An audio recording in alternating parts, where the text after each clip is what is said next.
All right, good evening, everyone. Welcome to Town Hall. Today is Tuesday, March 10, a little after 7 p.m. We're here for a work session to discuss the town's operating budget. First order of business, as always, the Pledge of Allegiance to the flag. I pledge allegiance to the flag of the United States of America and to the republic for which it stands, one nation, under God, indivisible, with liberty and justice for all.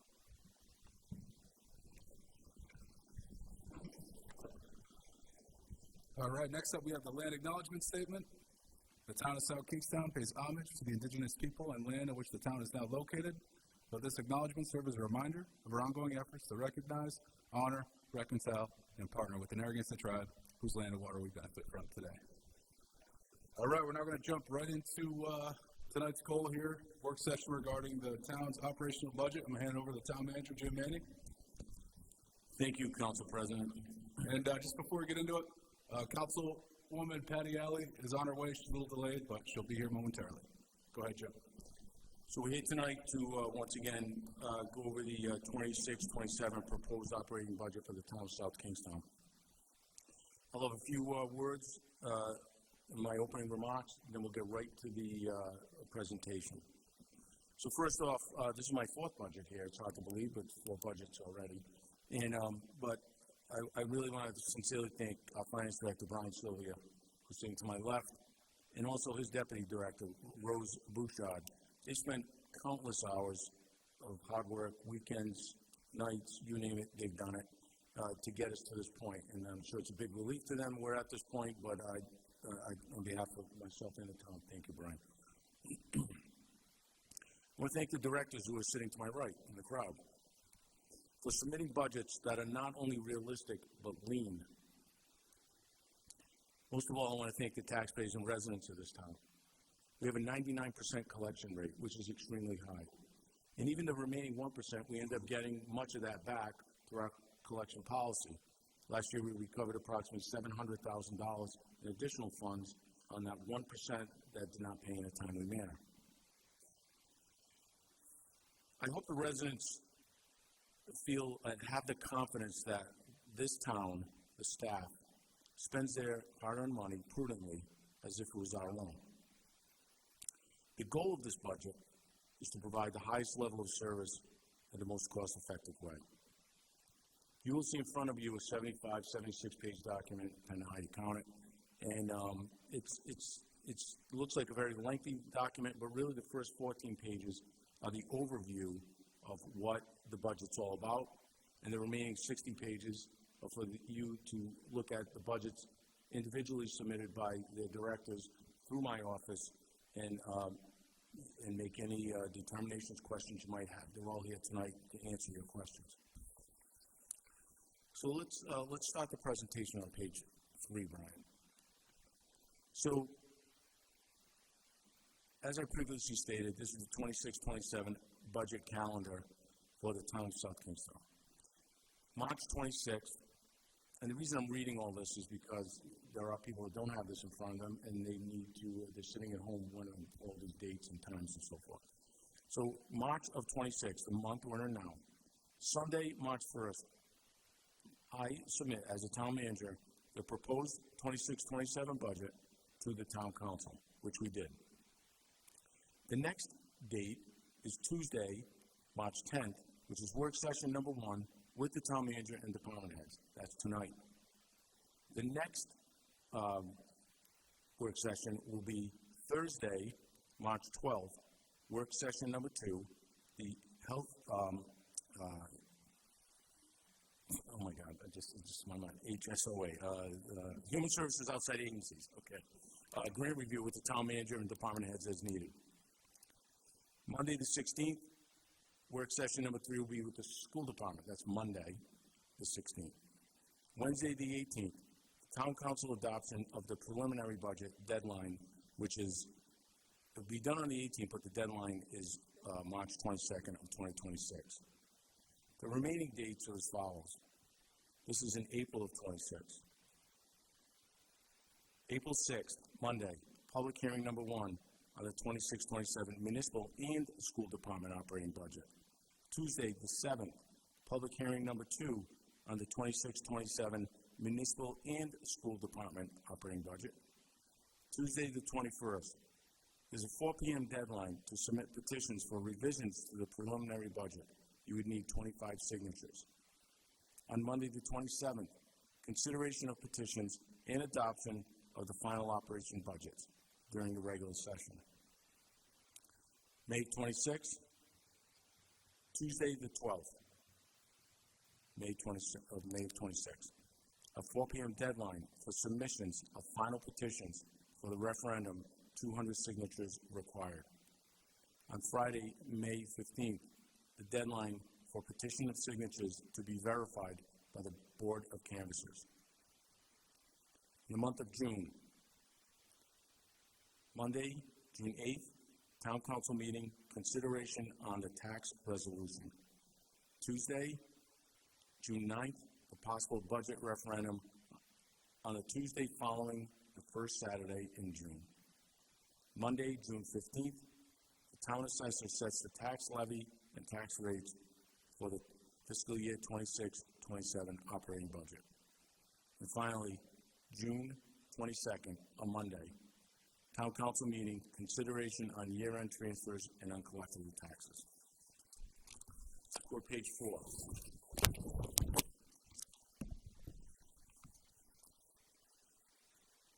Article 4-4220 of the Budget Procedures, Section 4221, Proposed Budget. This is what it states. The Town Manager's Proposed Budget. Submission of budget and budget message on or before March 1st of each year, the Town Manager shall submit to the Town Council the Town Manager's proposed budget for the ensuing fiscal year and an accompanying message. Page 5. These are the highlights of the 26-27 proposed budget. If you scroll down and you look, the school operating budget is $63.3 million, approximately, which is a changeover from fiscal year 25-26 of $50,730, which is a 0.08% change from the prior year. The town operating budget is $35.7 million, approximately. That's a change over $1,731,038 over the fiscal year 25-26, which represents a 5.09 change from the prior year. The debt service budget, $12,406,516. That's a change over the fiscal year 25-26 of $939,070. The percent change on that was a 27.08%. That's the debt service for the new school we're building. The proposed tax transfer to schools. $55,994,773. That was what was allocated in fiscal year 25-26. We did not. I level funded them in my budget this year. I did not do that lightly, but to be honest with you, Brian and I sat with the superintendent and their finance director, and it could not be clearly defined where their request was. And their request was a $2.5 million increase for the town to provide that amount of money to the schools for their operating budget. First off, we really could not pin it down exactly what their priority was and where this money was going. But second, they asked for $2.5 million, which was not doable because since that would put the town over the 4% levy cap by the state in an increase. You could only provide up to $1.4 million based on the budget we are proposing. They asked for $2.5 million.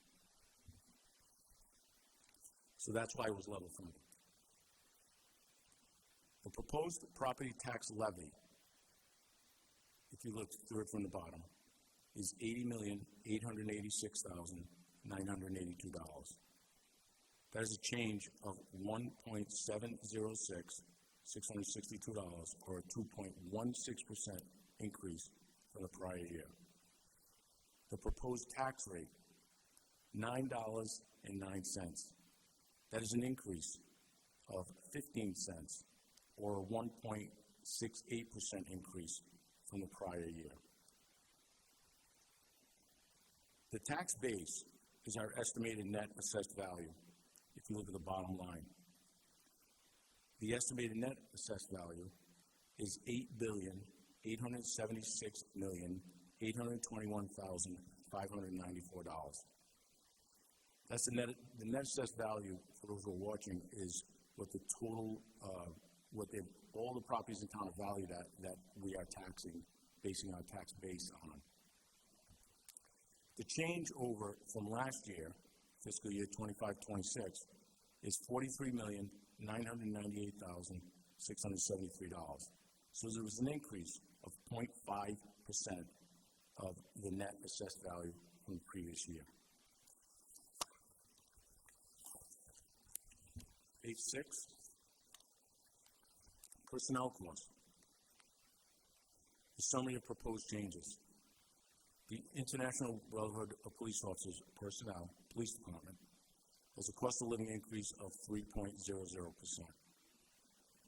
The International Association of Firefighters Personnel has a built-in 2.00%.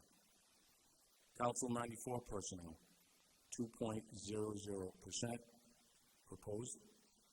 The South Kingstown MEA, NEA personnel is 3%, and the non-union personnel, the directors, myself, and so forth, was recommended as 2.5%.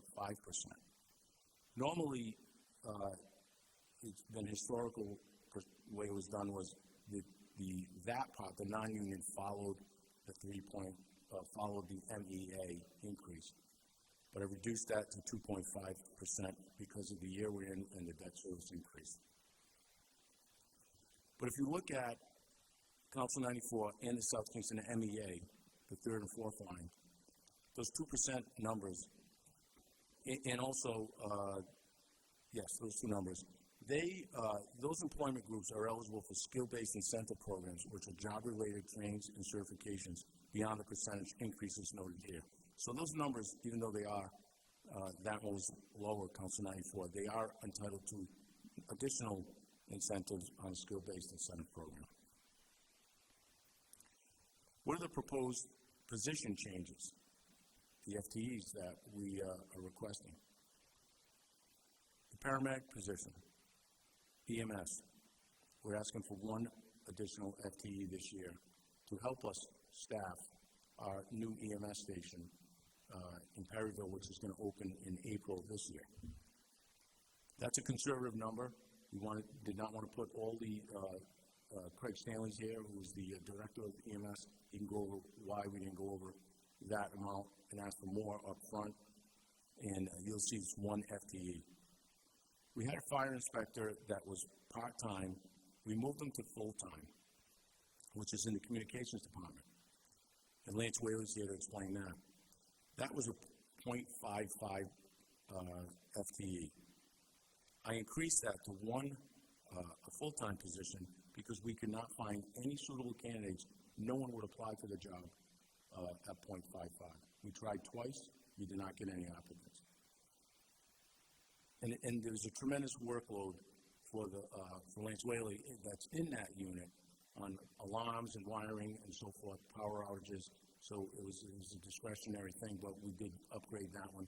But other personnel savings were realized in the communications department, so we offset these costs by $24,000. Let's go to page 7. The estimated net assessed values less exemptions. This is the summary of proposed net assessment information certified in fiscal year 25-26 and updated in fiscal year 26-27.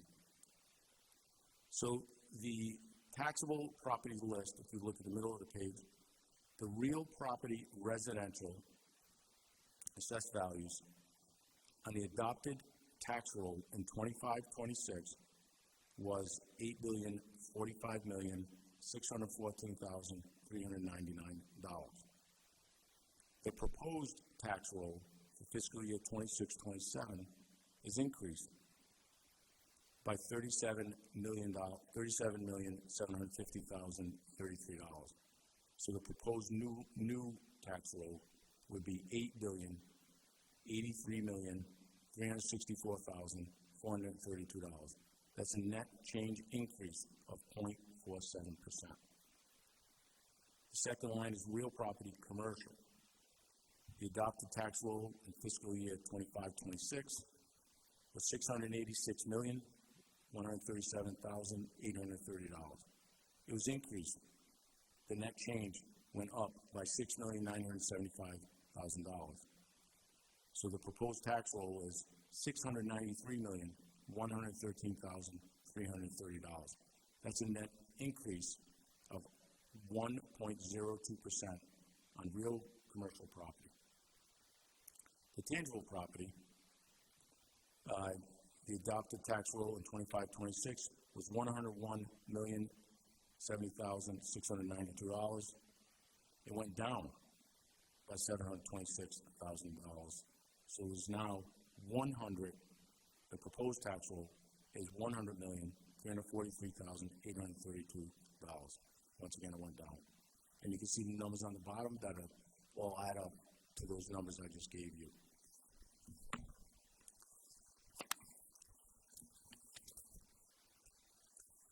I'll now turn it over to Brian Sylvia. So once again, we have about 6 more pages of this overview, and then we're going to go to the department heads and bring them up individually, and you can ask questions on their proposed budgets. So Brian, I'll turn it page 8 to you. Thank you. Thank you, Jim. So there's a lot going on here, obviously. The first 2 columns along the top is the prior assessed value and the proposed assessed value for the upcoming year that Jim just went over. The third column is the rates that were in place and adopted in the current year, where you see the 894. I'm going to start on the 4th column over at the top. That is the proposed tax rates for the upcoming fiscal year. That's where, again, you'll see the tax rates for residential and commercial at $9.09.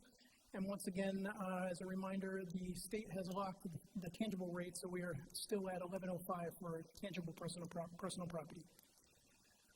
Factoring these rates in, you'll see the adopted levy is from the current year is the next column. That levy was set $79,180,320. Based on the assessed values that are projected at this time and the proposed rates, we're looking at a levy next year of $80,886,982. That is a proposed levy increase of $1.7 million, or 2.16. Going along now in the middle section of the page, that again, you'll see that total levy is the first column, that proposed levy of $80,886,000.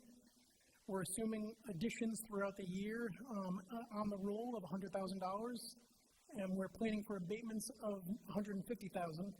So our net to be collected when factoring in the additions and projected abatements would be $80,837,729. And when factoring that with the 99% collection rate, we're looking at a budget for current year taxes of $80,029,352. Again, it was noted previously, but the proposed rate of $9.09 represents a 1.68% rate increase, or 15 cents. If the town elected to go up to a 4% cap, under the current cap, if we went up to the cap, the rate would go up to $9.25, and that would result in a levy increase of 3.93, and that would result in additional revenue of $1,404,237. To go up to the 4% cap. Okay.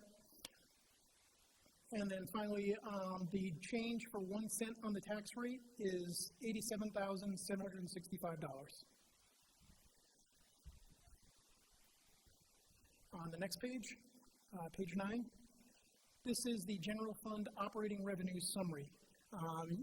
Just as a point of reference, these operating revenues, this is what will get applied when we talk about the unassigned fund balance as a percentage of operating revenues. This is what makes up the operating revenues. So the current revenues for the current year are $93,300,000.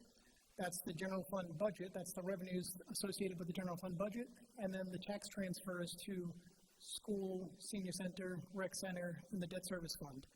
That makes up the $93.3 million. Proposed for the upcoming year, you're seeing the changes.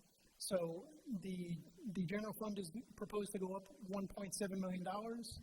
Senior center is proposed to go up $5,327. The recreation center is proposed to go up $53,000, and the debt service fund $963,000. And the wastewater would be reduced to zero. So overall, the change in the proposed operating revenues are increasing by $2.7 million, and you'll see the breakdown of the $2.7 million. And this, I was trying to back into what are the impacts on the 15 cents increase on the rate, and that's where you're getting.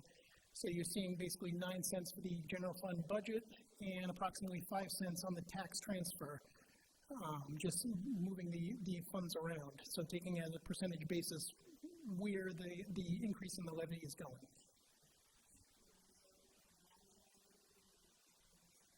Yes, on the general fund budget. Can you just say it again, 9? Yes. So of the 15 cents that are currently being proposed, approximately 9 cents is associated with the general fund budget, and 5 cents debt service fund for year 2 of the fund anticipation notes.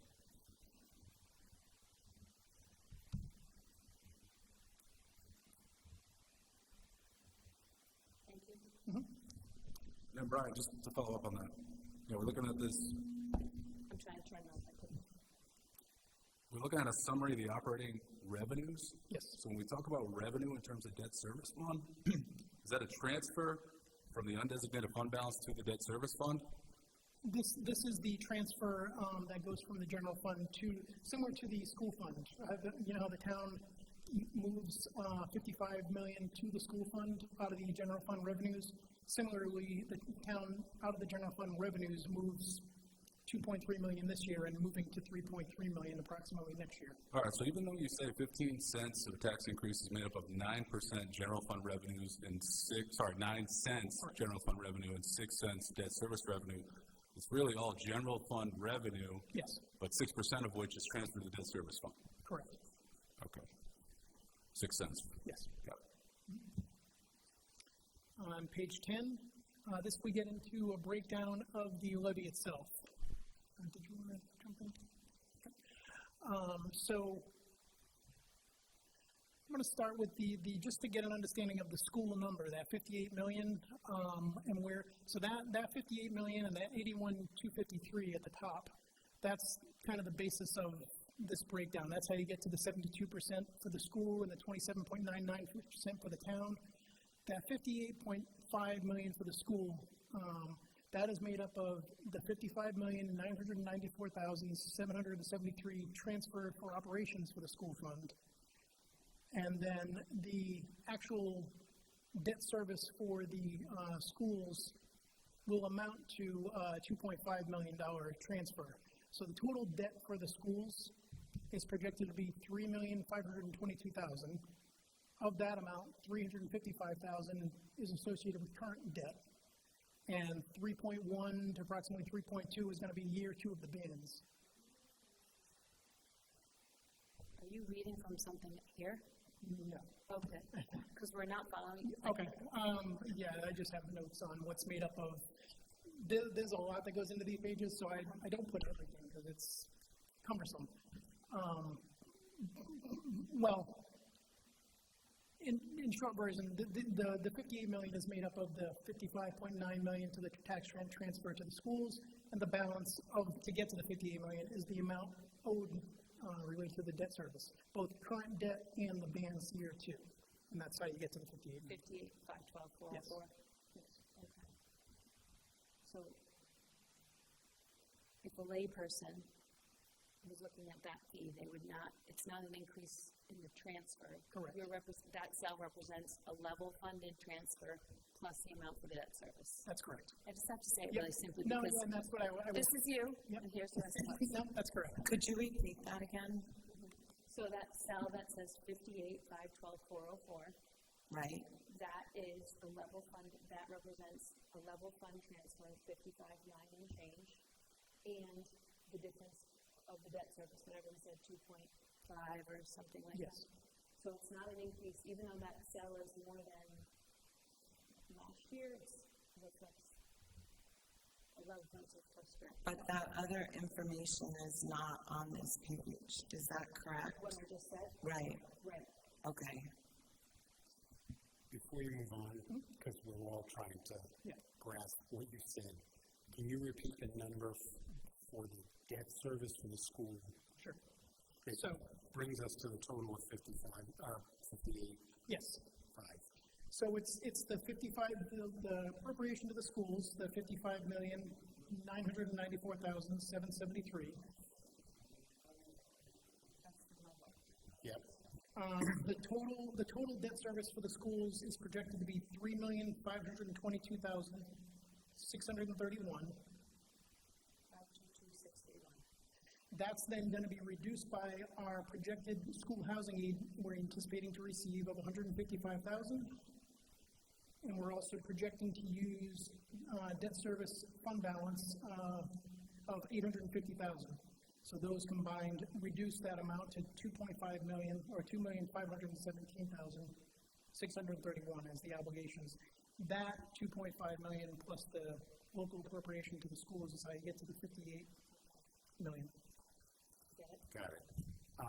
The 155 that you mentioned, Yes. that's, I assume, the reimbursement that we're getting from RIDE for the West Kingston parking lot?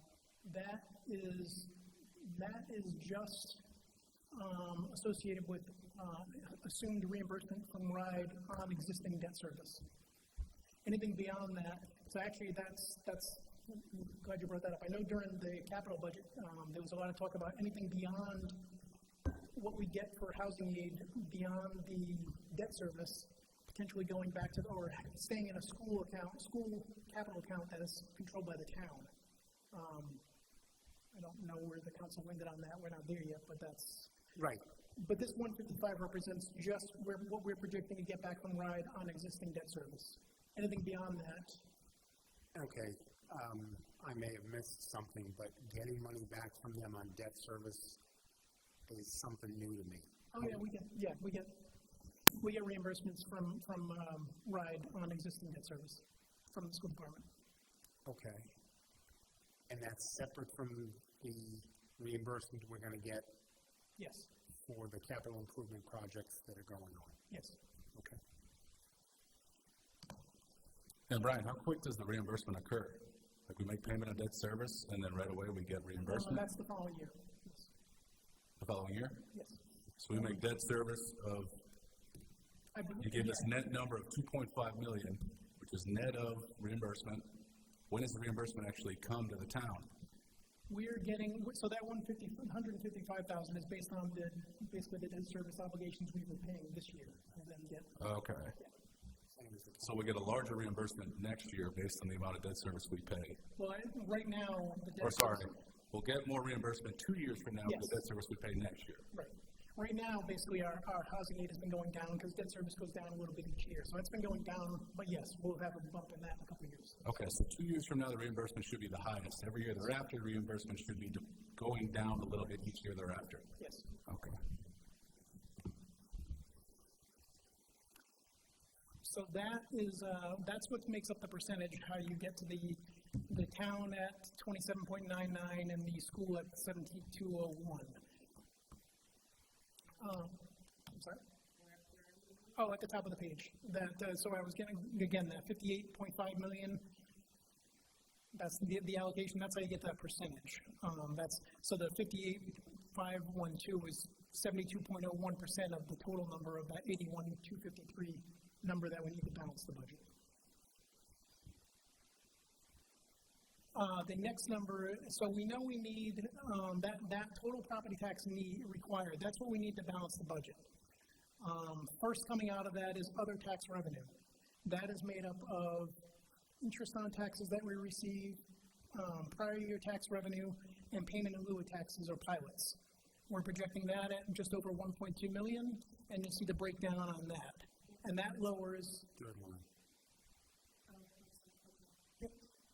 And then the last line in the top section, the current year taxes. So that gets us down to, when we back out the other tax revenue, that gets us down to the last line on the top section, that current year tax budget. That gets us down to what we'll need to balance the budget for current year taxes from the levy. And that's the 80,029,000, which you saw on the prior page. So that's how we know we need that for the revenue to balance the budget. Now, again, the next section is the tangible. We take that separate because now that is a separate rate, so that's locked. So, again, based on the assessed value of our tangibles on the books, we're projecting 1.1 million of tangible, and you'll see the breakdown between town and school on that.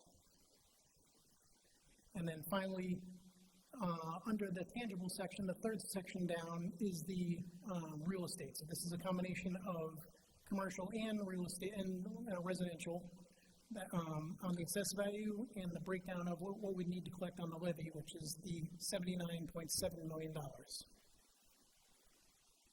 And then on the bottom section, that top line is the, again, what you'll see the bottom on so that's what we'd be getting for real estate.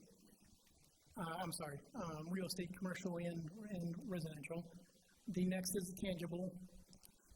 The third line is what we're planning to back out for over on the abatements. That's when we're collecting at 99%. And then when you add those all up, that's how you get down to that last line again, the 80,029,000 to balance the budget. Yes.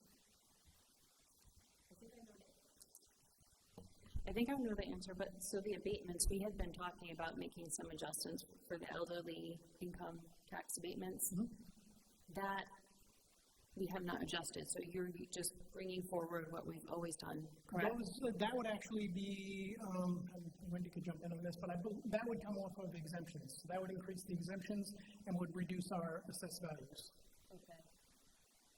So what we're dealing with on this page,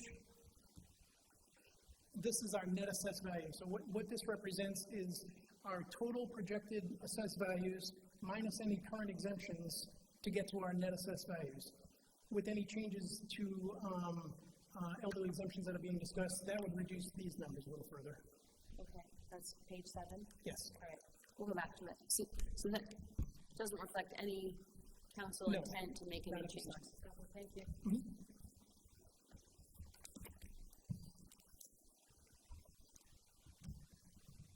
If there aren't any questions, on page 11 is a continuation of the breakdown on the tax levy. So again, on the we did the top section. This is really just working its way down. But the top section, again, is the tangible, what we're collecting there. On the middle section, this is again, same residential real estate with that 79.7 million, and you're seeing a breakdown of the rate. And that's where you're seeing a 9-cent increase on the town and 6 cents on the school. And the overall rate for the town is proposed at 2.54 and the school at 6.55 and total rate of 9.09. In the bottom section, you're seeing, again, what has been the adopted levy in the current year, top line at 79,180,000. What's being proposed at 80.8 million, which is an increase of 1.7 million, and that's a breakdown of the proposed levy increase of 2.16. Let me ask you this question. The way you present this slide, it's as if sort of the allocation between how much revenue goes to the schools as compared to how much goes to the town, you break it down as if the percentage increase going to the town is a lot more as compared to the percentage increase going to the school. And I don't think that would be accurate if under this town manager proposed budget, there's actually no increase in the amounts going to the schools, whereas all of the increase is made up by the town operating budget. So when I say that, can you agree to an extent that looking at this is sort of hard to reconcile the two? I understand where you're coming from. This is reflecting the school debt being on the school side, and that's where you're seeing the increases. Okay, that's fair. All right. So is there a reason why it's reflected there? Like an accounting practice, is there a reason why that you have it accounted on that side of things? I'm following. Yeah, one, this is how it's been done. I kind of inherited it this way. And it's just a means of, we keep obviously all debt is the debt of the town. This is school debt is a function of the town and its town debt. But it's more just an accounting of total cost of school operations and showing it that way. But to be fair, in terms of the rationale, I assume that the idea is the increase in the debt service is due to the bans that we've taken out already. Yes. And the bans are due to the high school project, which is attributable to the schools. That's correct. Well, when we're looking at this, we're looking at revenue, right? Yes. And we saw in a previous slide that the increase in the debt service revenue was around 900,000. Yes. As compared to the increase in the town operating revenue is about 1.7 million. So even when you just think of that, the disparity, the increase as compared to the town versus the school, the town's increase should be higher as compared to the school, but the way you reflect it here, it shows differently. And this is looking at revenue. We're not looking at the 2.5 million net debt service expense for the upcoming year.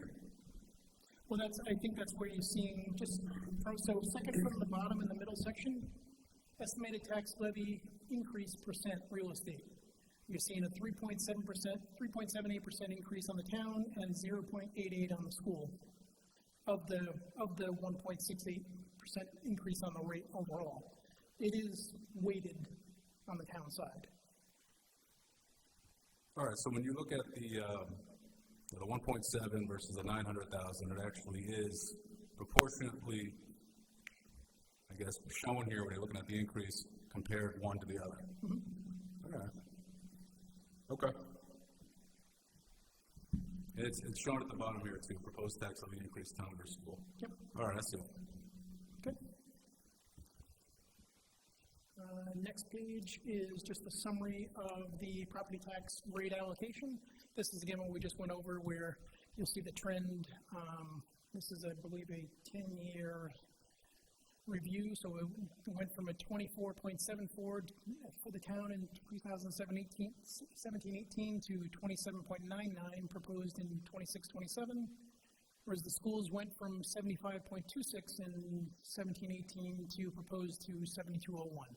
So again, the trend that you were just referring to, it is going in the opposite direction. Yes. And just so I'm clear and we're consistent with all of this, the decreasing percentage of the budget that's attributable to the schools, does this 72.01 take into account the debt service? Yes.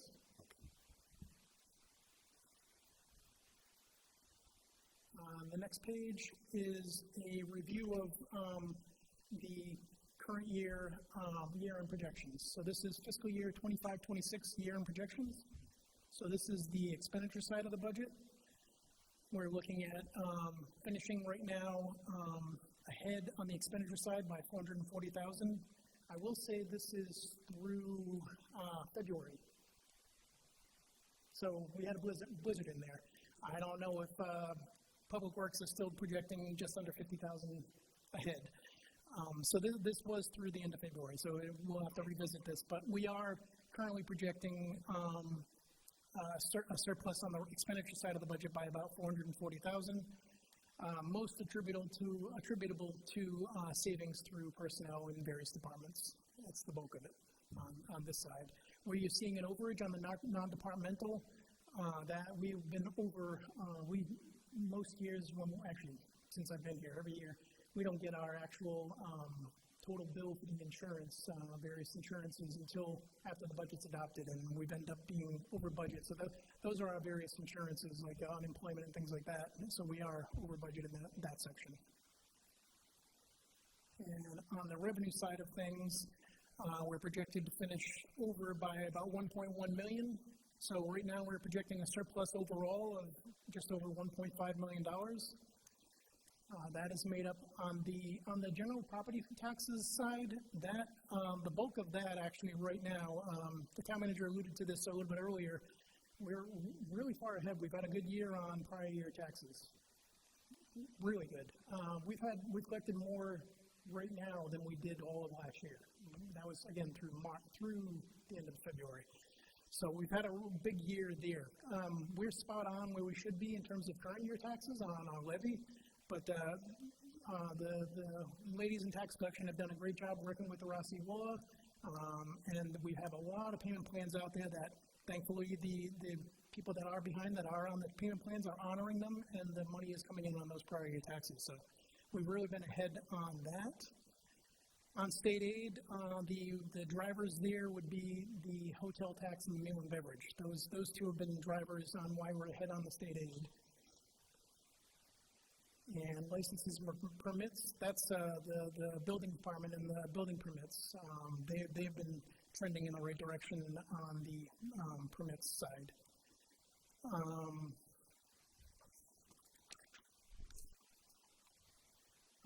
forgetting why the Department of Revenues. I'm forgetting what's lagging right there.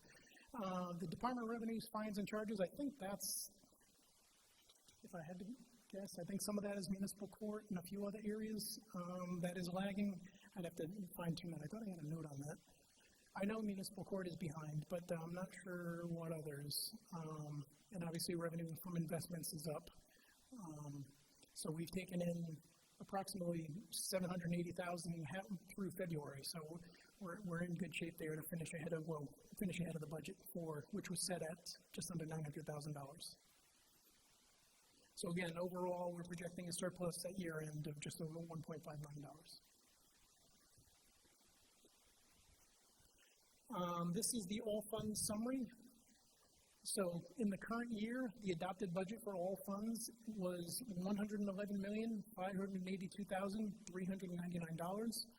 It's proposed in the upcoming year at $115,005,219. That's an increase proposed of $3,422,000, or 3.07%. I believe that's when we're going to turn it over to departments. Yes. So public libraries are coming up first. Before we get started on that, the last figure you cited, the 3.07%. Yes. Am I correct that that's the operative figure for the 4% cap? No, so this is all of our various operating funds of the town. So this is the adopted budgets of all of our operating funds in total. So the levy is a very small piece of that. Okay, and that was the point I wanted to get to, is that's not what the 4% state cap is, because that's Correct. based on the levy. Right, yeah, we have like the revenues in here for the enterprise funds, wastewater and water, things like that, so, yeah. Thank you.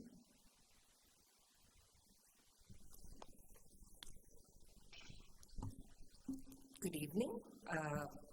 First, I'd like to give my appreciation to Brian and the finance team. Just, make it look so easy, and it's a lot, I know. I'd like to thank Luke and Jim for their guidance and leadership, and I'd like to thank my library staff for their flexibility and patience, especially with our CLC project. And I'd like to thank you for this opportunity to present our budget. Not much changes with the library. We are asking for a 2.91 increase, which equates to approximately $44,000. The drivers there are the wages, benefits, and our non-technology fund. Happy to answer any questions. So the community, the CLC coordinator, have you hired that person yet? Oh, yes. So Okay. we've had Karen Leahy in place for a while. We then backfilled her position, but she does a lot of grant work, and she helps us with the HUD grant, the congressional grant, and all that reporting and setting up the programming. So we'll be hit the ground running. When do you think the construction will be completed? You know you were getting that question. Yeah, I know. I'd like to say by the end of the summer. But End it of could this be summer? I'd like to say it could be a little later, could be September, but we're hopeful. The contractor's hopeful. So Oh, I was under the impression that the library was only going to be closed for a couple of months. we're not going to be closed that long. Oh, okay, This is just the intense part of the renovation, so okay. So we're hoping to open back up in April. oh, Yeah. about a month away. And we got that annex, so that's good, and extended hours at the branch. Awesome, thank you. Thank you. Thank you. Next up is IT.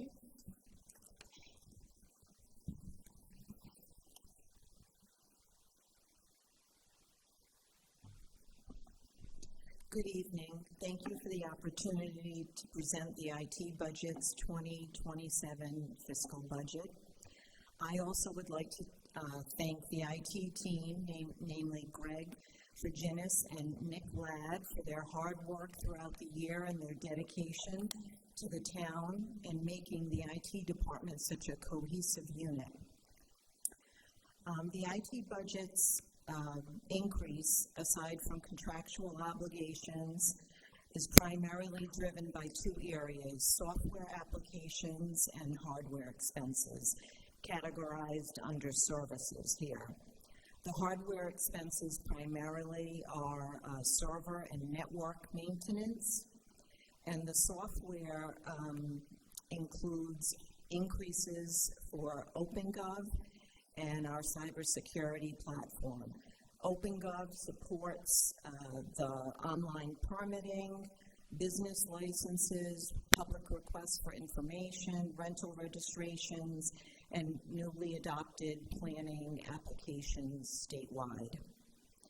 The cybersecurity tool that we implemented last fiscal year, and it was previously funded by a REMA grant that we received, but now it's going to fall under the operating budget. These two software items are contained within the $25,000 increase. I'm happy to answer any questions you may have. All right, thank you, Laura. Thank you. Next up is the planning department.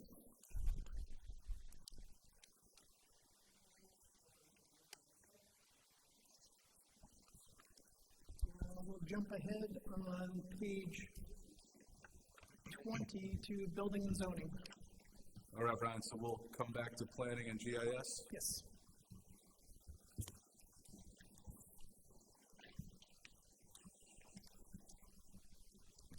Good evening.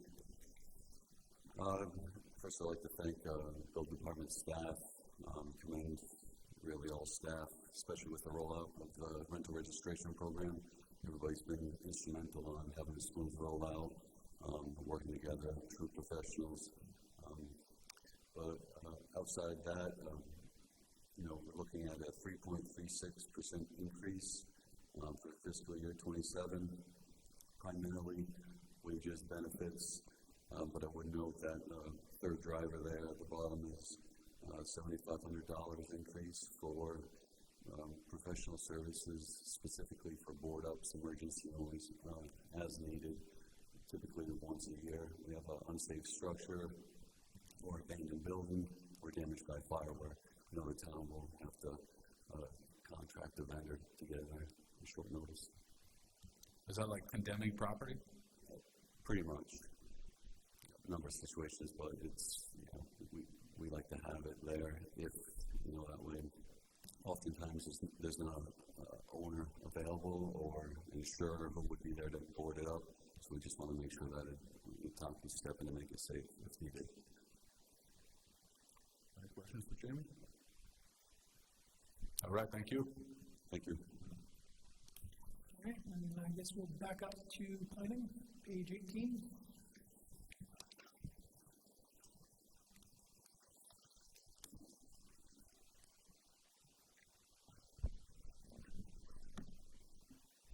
Thank you, Brian. With regard to the planning department budget, we have some small incremental changes associated with planning and also with GIS. There are no changes proposed for the Conservation Commission, which we also oversee. The primary increases in our planning department financial structure is due to salary changes and primarily cost of health care. There are small incremental changes to our cost structure associated with professional affiliation, travel, newspaper, advertisements, and just the cost of buying simple pens and pencils. So it's a small part of what we can control as a department, and the same thing under GIS. We are at 4 staff members right now, hard bodies in the department, and we are approved for 5. We're in the process of being fully staffed, hopefully within the next 3 to 4 weeks, maybe perhaps 5. We just concluded interviews, so we're moving forward on being fully staffed.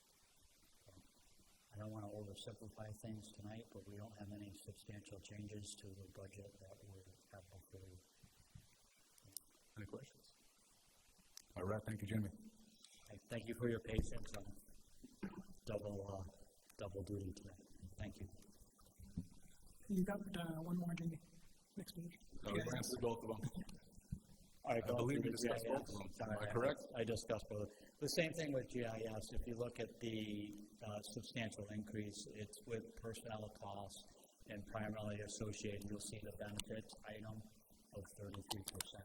The other small items, commodities are below 5% in their changes. Again, pens, papers, plotter supplies, cost of professional affiliations continue to go up annually. Thank you, Jamie. Okay. Compound. Yes. We'll jump ahead now to town assessor would be on page 21. Thank you.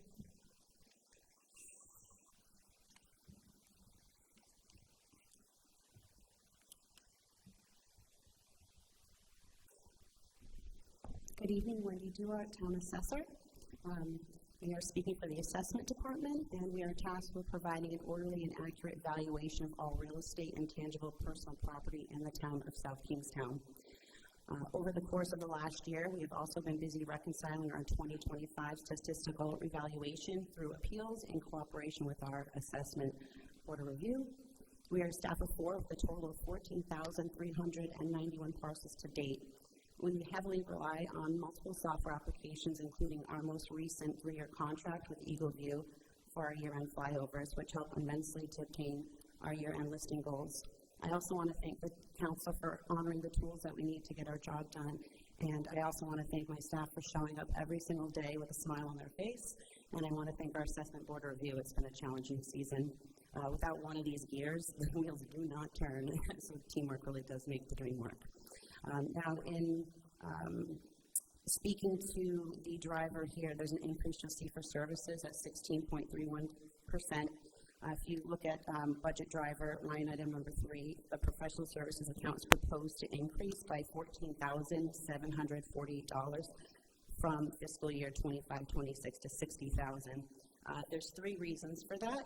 I'm asking for a little shy of $10,000 for what's called a SkySite link. Last fiscal year, we had ARPA funds, and the assessment department completed a scan project. It cost about $60,000, I believe. We did the aerial maps from the 40s preservation. They're in safe place in the basement, but they're permanently digitized. We also digitized our records from the 40s and the 80s. So that's been completed.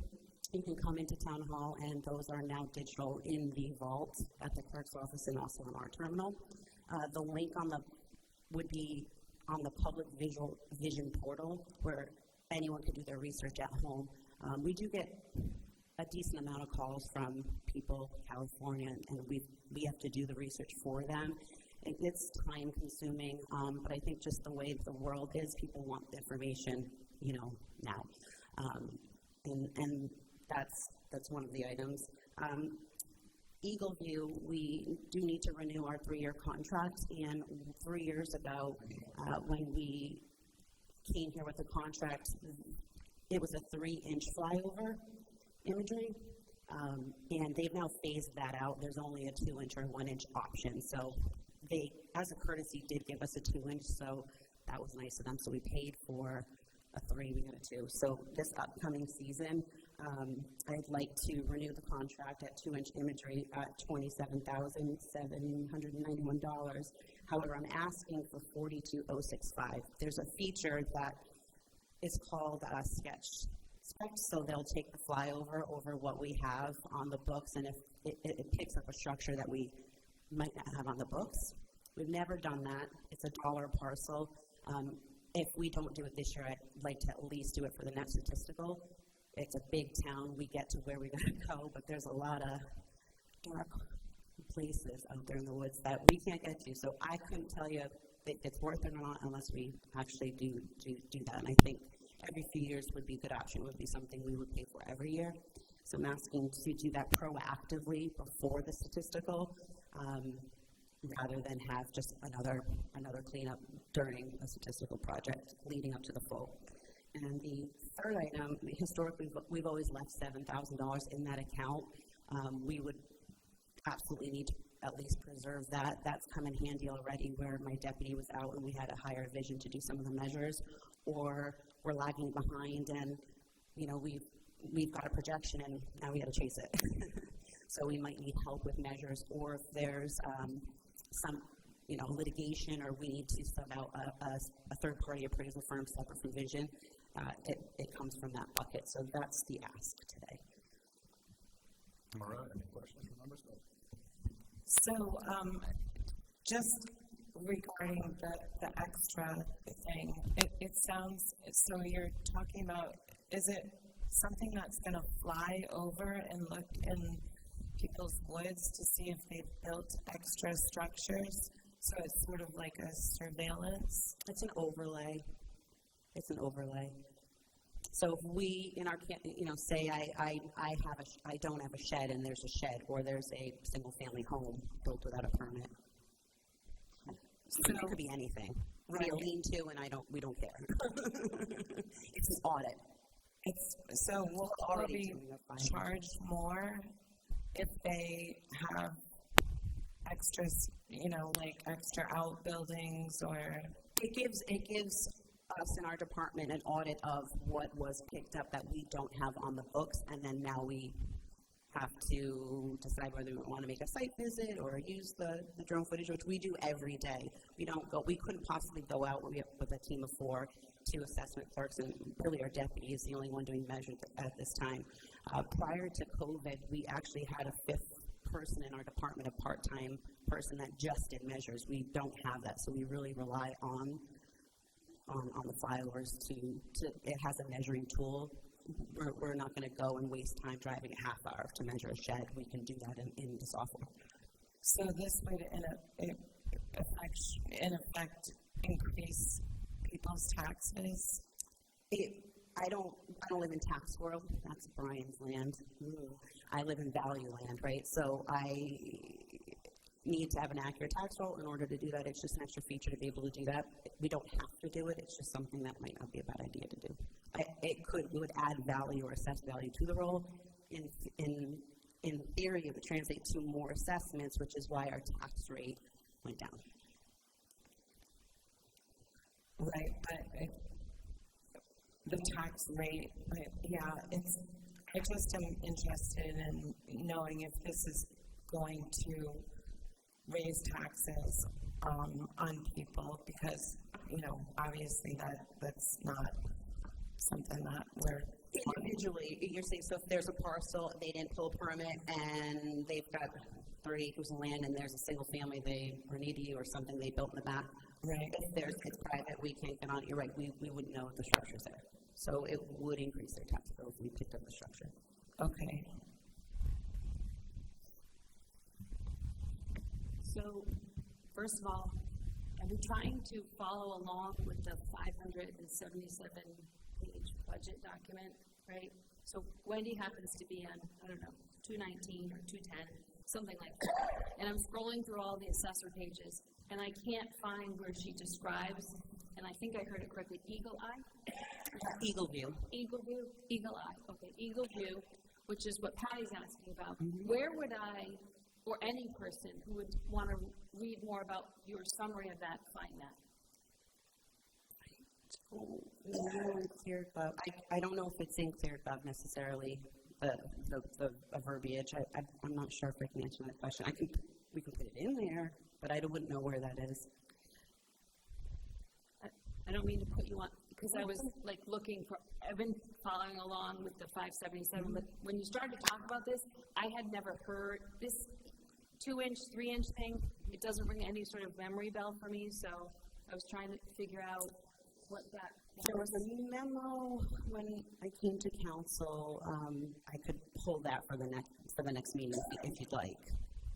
So we approved Eagle View, Which we've always had, and I don't mean to interrupt you, we've always had it. The state always did their flyover, in spring. it's a flyover. It's a flyover. Not a drone. No, nothing like that. We're not, it's standard. The state uses a lot of the assessors use Eagle View. Or we'd have to hire more full-time staff. I know there's a concern of privacy. I can detect that in your voice.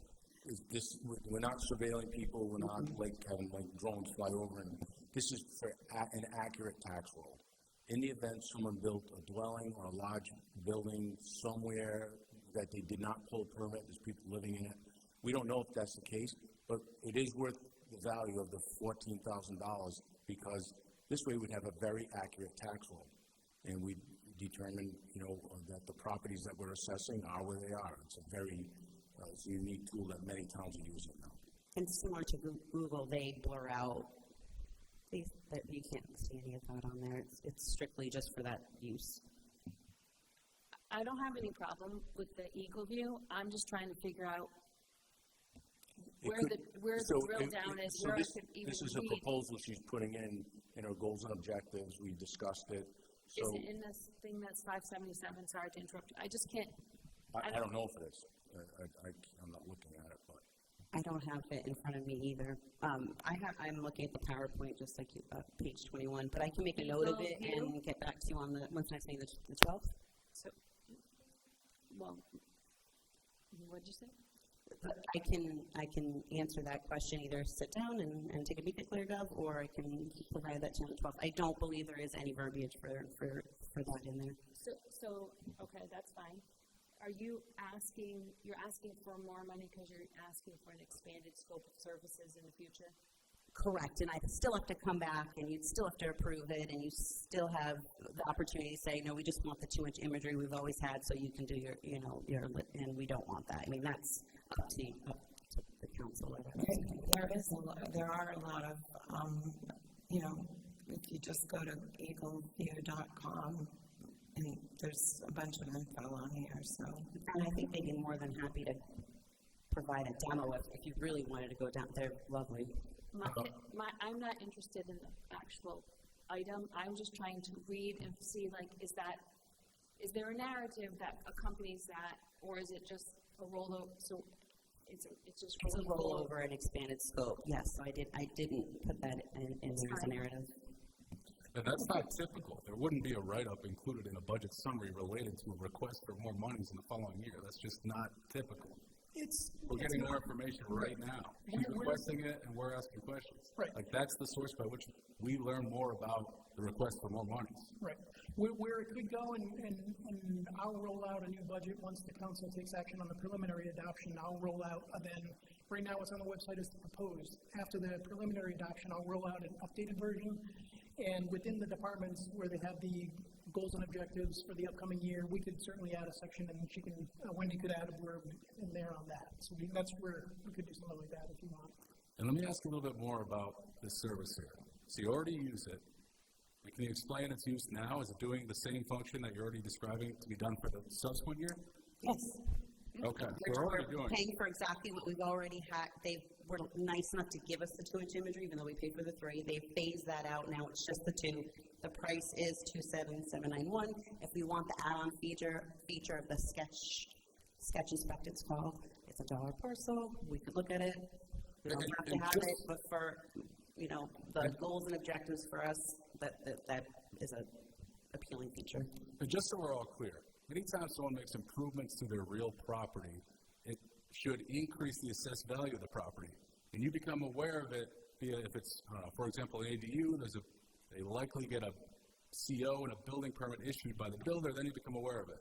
If people do it sort of on the DL in their deep woods and no one knows about it, those are the ones you're trying to catch because they're illegally putting up a structure that should increase their assessment. The town has no knowledge of it.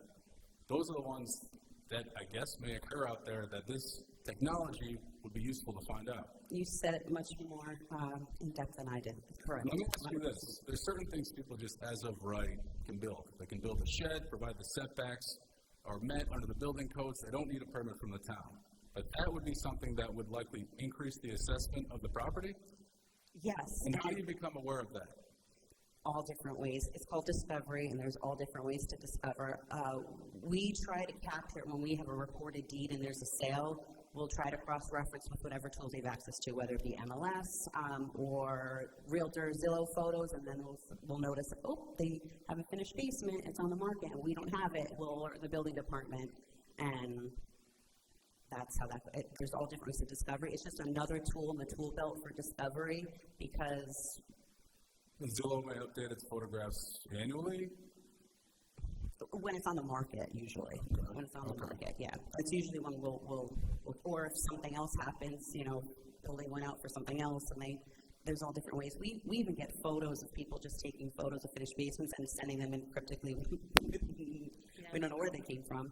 So there's all different ways we learn about certain things in town. And actually, we had a assessment board review meeting earlier, and the disdain from residents who are doing the right thing when there's someone across the street not doing the right thing. We live in that world every day in the assessment department. So I hear the residents in the trenches saying, is there a way you can make this fair? That's what I'll finish that part. This is a tool, an important tool, so that our assessments are accurate and that, we do get complaints from people, there's something here or this isn't big enough. Why is this property assessed at this? It will ease the burden on the assessors having to go out. There's only 4 of them, like she said.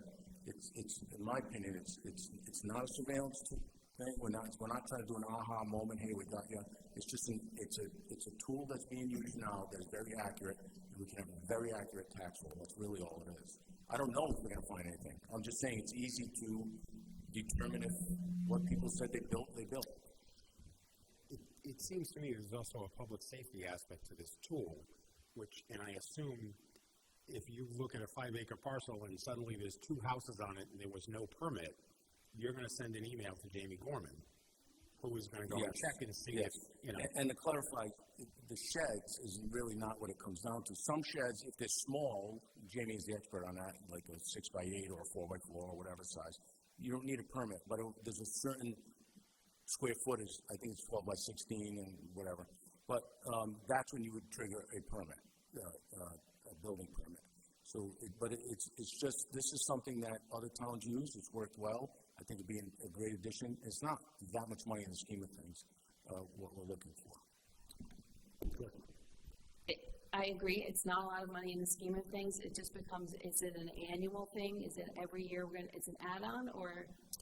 It's à la carte, so we've never done it. So, we just finished our statistical. Wendy, I think you said you'd do it We every, you'd like to. I'd like to do it every maybe revow. every 3 years, Or every 5 fall. or every revow, you know, so it wouldn't be a yearly thing. Do it through once and see what the baseline is. And we're just, Eagle View's already picking things up. We already have a flyover the whole town. It just doesn't give me the audit. And I'll give you an example. I could accidentally come upon it. I looked at a parcel, can't even remember the parcel, and I looked at, there was open space, and oh, what's back there? Oh, a bunch of stuff. That sketch inspect will put that in an audit where it's in a spreadsheet, and we can go check out things like that. So it doesn't change the flyover, it just gives me an audit, and we can look at it. We don't have a baseline. It'd be nice to have a baseline leading up to the full revow. When's the full revow? Just wondering if. 2030. So the next statistical is in 2027. So I was hoping to do it proactively and then just have it be every full revow, like maybe every 9 years or every statistical, depending on what it looks like. Maybe we run it and it's not useful, and that'd be a bummer. But I think it would pay for itself. So the next full revow is in 2030, right? So is anybody else nervous about this? What it's gonna do to our property values and taxes? The only people it's going to affect what she's talking about at the moment are people who are trying to game the system. Right. I don't know. I mean, Somebody has to pay a speeding ticket. They were going too fast. Same idea, I think. I feel like just the discomfort of a lot of Big Brother paying attention, a lot of data getting collected I think that's just the theme that I'm feeling, you know. Is it necessary this year? Can you punt it for a year? It is not. That's why I wanted to at least have the discussion this year. I was most likely either to just do it or pitch it for next statistical, but we can punt that to another day. We got a lot going on, and think about it during the fall. It's the appetite of the council. How long does it take to do it? It would need to be done when we do our flyover, so we have a 3-year contract with them, and they said they can just add it on. So if we have a 3-year contract with our base 2-inch imagery, and let's say next year, the year after, we want to add it in, we can just add it in. It's not a big deal, but it would have to be done with the flyover itself, which is usually done end of November. We always try to fly closest to We're already doing it. We're already doing the flyover. The additional service is the audit, whatever that material encompasses. So there's going to be no discontinuation of the flyover. That's still going to occur. You're just not going to have this audit, whatever that is. More detailed information on a piece of paper that you can use. More detailed information. It's an accuracy tool, that's all it is. And it's needed so that you can certify the tax roll so that it's 100% accurate, or as close to 100% as possible. It's all it is a tool. It's not a spying tool or surveillance tool. It's just so that she can do her job accurately. Is it fair to characterize this as an analysis tool of data you've already got? Mm-hmm. They're taking the pictures from the flyover and doing a more detailed analysis. The computer is, I assume, the software. Yeah. And that's where you're getting additional information on parcels you already have. It's just a list of the whole town versus discovering it like I did the other day. Hey, there's a shed there in the open space. We're going to still handle it. How are we going to handle it? And for your purpose, your office purposes, I assume, maybe this isn't a good analogy, but you're looking to do it now as sort of a baseline leading up to the next full evaluation? Yes, because the last fall, we didn't get inside the houses, and, you know, we've been trying to kind of catch up, and it would be nice to run it proactively. That's just my humble assessor request. It doesn't need to happen that way. But if we wait, you might have flyovers this year that produce 40 out of the audit that need to be checked. And we wouldn't know. And you wouldn't know if you don't do it. You're not going to know until 2030, and that could be 400 in 1 year that you're never going to be able to catch up with. Who knows? Okay. Good.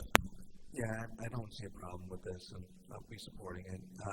We've approved more Big Brother and types of surveillance in South Kingstown already that we need to address. So, and the fact is, so many planes fly over South County right now, just fly in the TF Green, take pictures, and like you said, when there's reports in, they just come from anywhere, right? An email or a phone call or anything like that. So, I hear what you're saying.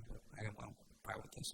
And I'm obviously thinking of it because I also live in town, and so does my whole staff. I don't know any other, there may be another department, but all four of us live in town. We are extremely invested, so we understand the pull with the school, so you can see what the tax rate did. You know, I'd rather have due process with me than not have it handled there and have it offset with a higher tax rate. You can't appeal tax rate. That's just, that's how I see it. Thank you, Wendy. Even though this may move forward, I think it's important to recognize that the residents in the community, as well as some of us at the table, have concerns about surveillance, spying. I mean, I just want to note the theme that people are uncomfortable. I understand why it might be important, and it might pass, probably will pass. It sounds like there are people. It's not about you, but it's like, I feel like we're doing our due diligence because people are concerned about what the government and what entities know about us and collect data, and we're just normal people doing normal, regular, non-illegal things. I absolutely understand. So I just hear you kind of. Right, and AI and, you know, like training all of these models to do these things is just something, given everything in totality that is happening in our nation, makes me uncomfortable on a very fundamental level. I can ask the vendor too, just for some more details about privacy, and if that's helpful. Sure. Can't hurt. One more aspect of this for future discussion, I think Patty and Dave both have a point. We ought to have a discussion about access. Who's going to be able to look at these pictures? You made me have a couple more questions for the vendor, so I'll absolutely reach out. Yeah, a discussion with the vendor about Definitely. who has access to this information. It's similar to what we were discussing a few weeks ago with a different No problem. I'd be happy to do that. Thank you. And Thank you, Wendy. colleagues, I agree with you. You know, I think there's good points made. So, And you don't have to come back to a meeting, tell us if it's easier for you just to put a little memo. I talked to Eagle Eye vendor, Okay. and this is what I learned. Okay. So.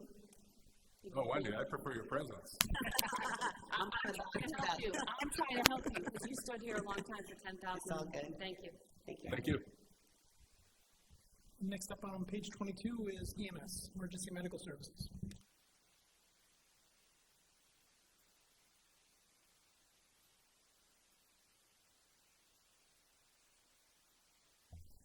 Good evening. Just to echo my colleagues, I want to thank the town manager and the assistant town manager for their support leadership, Brian, and for you all this opportunity, and then my staff, who works very hard 24/7.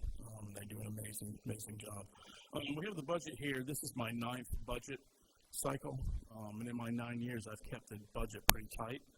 I look at it as a responsibility that, you know, keep things in line. I've learned through this 9 years of what I need to spend or what things cost. So I look at things that what I can control and what things I can't. Things that I can control is call volume. Things that I can't control is the severity of patients and the amount of supplies that takes. So we have some increases in here. The things that I've discussed this with the finance manager, that's really taxing for us, and I don't know if my colleagues can spend, but a lot of our systems are software, and we're seeing those increases each year for renewals just go up. And it's the same product, it's the same system, but they just increase it. So we're challenged with that. The other thing we're challenged with is, and here we have an increase for medical supplies. A lot of times pharmaceuticals that we use, we carry a lot of medications. If we use them, we can get an exchange at the hospital. Sometimes they don't carry the right dosage that we carry, or there's a shortage, a national shortage. So I have to in turn purchase those pharmaceuticals. Well, the way the pharmaceutical industry is, if I just need 2, let's just say, vials of this medicine, I just can't buy 2. I have to buy 10. I have to buy 15. So then the cost is astronomical for that. So that tends to be a problematic throughout the year. The other thing with the increases we're looking to do is, as we add the other ambulance, we have to stock that. We have to put supplies on that. And as that truck runs the calls, it's going to use more supplies. But in return, with the other truck is one, mutual aid isn't coming in to run that. So that call, our truck is recouping that revenue. Does that make sense? Also in here, that increase is also for us to stock a reserve ambulance. So it's ready to go in a moment's notice. And the Blizzard was a prime example where I've been slowly building this list, so when we have to put up an extra truck, I just need to put the people on it. But that costs money. So I want to get that to where if we have any kind of, a hurricane, a surge capacity, we have an active shooter where we have to put up another truck, I have that vehicle ready to go, and I can just put some people on it. So that's where you see that increase there. Chief, EMS billing fund looking strong? Yes. Still generating surplus? Yes. Excellent. Yep. What's the projected surplus? I believe 1.4. I believe is the last they told me 144 million. That's for year end, Yeah. June 30, 2026? Yeah, and I expect once we have the 3 trucks up that will go up because we're not losing that revenue to mutual aid. And you need some of that revenue to be set aside for the purchase of a new EMS vehicle, like you just mentioned? No. We have the vehicle. We have it's just the equipment that goes onto the vehicle. Okay. Yeah, we have the vehicle to put up. We have that now, but it's the actual equipment and supplies that go onto that. So the equipment and supplies, the cost related to that'll come from this 1.4 million surplus? No. That's the This is increase. net of that. That's the increase I'm asking in the budget. Yeah. Okay. Yeah.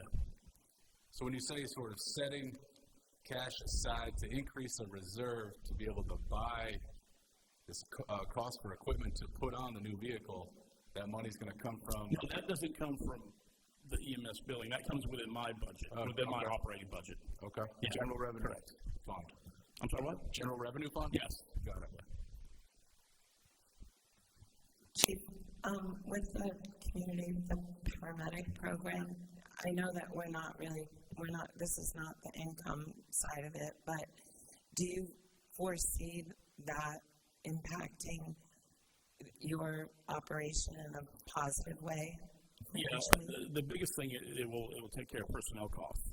The actual supplies we use on that side of the house is not much. It's some medications. The bulk of our supplies are the day-to-day calls. Right. We run a heart attack or a cardiac arrest. It's several. So we use a lot of equipment that has to get replaced. So we're running more and more calls. Our volume goes up 8% a year, and the acuity of our patients is increasing every year. We're seeing a lot sicker patients, a lot of strokes, a lot of heart attacks. We see a lot more cardiac arrests. We run a lot more cardiac arrests now than when I first came here per month. So having some relief on the personnel side for, keeping people stable at home would help, it seems Yes. like. Yes. Great, thank you.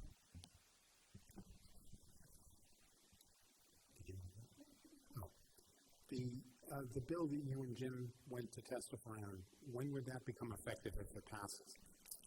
We're going to Thursday night, and I believe it'll be July 1st is when that would take effect. And to answer your question, Patty, yes, we spend about $100,000 a year for extra personnel for the community paramedic program. It's critically important, and, I applaud you for approving us to do that, right? But this simple ask of letting them build an insurance company to keep people out of the hospital and so forth would greatly help the town. get some income to offset these costs. Thank you. And again, the whole premise of that bill is that we can bill the insurance company just like we bill now if we take somebody to the hospital. It's the same premise except just treating the person at home, we can bill the insurance. I love this program, so I'm super excited about it. Chief, when you started, you mentioned one of the things you don't have any control over is the volume of calls. Is there a trend that you can tell us about in that regard? Yeah, we go up 8% a year, and really, if you look at the demographics of the town, our majority of our calls are from the 55-year-old age up to 65, 70. That's the bulk of our business. We kind of kid about a pediatric patient being 40 years old because that's the bulk of what we do, and we run a lot of heart attacks, unfortunately a lot of falls, a lot of strokes, and things like that, and that's the bulk of our business, if you will. We don't run a lot of trauma. Fortunately, we don't run a lot of serious car accidents because the speed limit here is 15, 20, and 50. But big bulk of ours is the older population with medical problems. When we did the rental registration, we determined that over age 65 was about 7,000 people in town, which is up. So we are an aging population in this town. I think that's what's driving it. I just want to make sure, are you fully staffed with your personnel? We talked about advancing some of the people we hired last fiscal year. When the EMS station opens, will you be? Yeah, we'll be able to add that truck in for the new station, and then we'll be able to add like a peak hour truck to have the 3 during that time. We're looking at that, of adding the additional position in July. With the additional ones we have now, we'll be able to staff that truck. So you'll add one EMS person in July? Yes, that was the request earlier on in the presentation. One more FTE. I missed that, sorry. Yes. The answer is yes. Okay, and then you'll be fully staffed? And then another just random thought about the community paramedic program. I think the public may not understand that program, there is no cost to the taxpayers aren't paying for that program. You're trying to get the insurance people to pay for it. So I don't know. I saw the post on social media. If there could be like a 30 seconds with the chief and maybe a video of like explaining what it is, sure. How it's helpful. Yeah.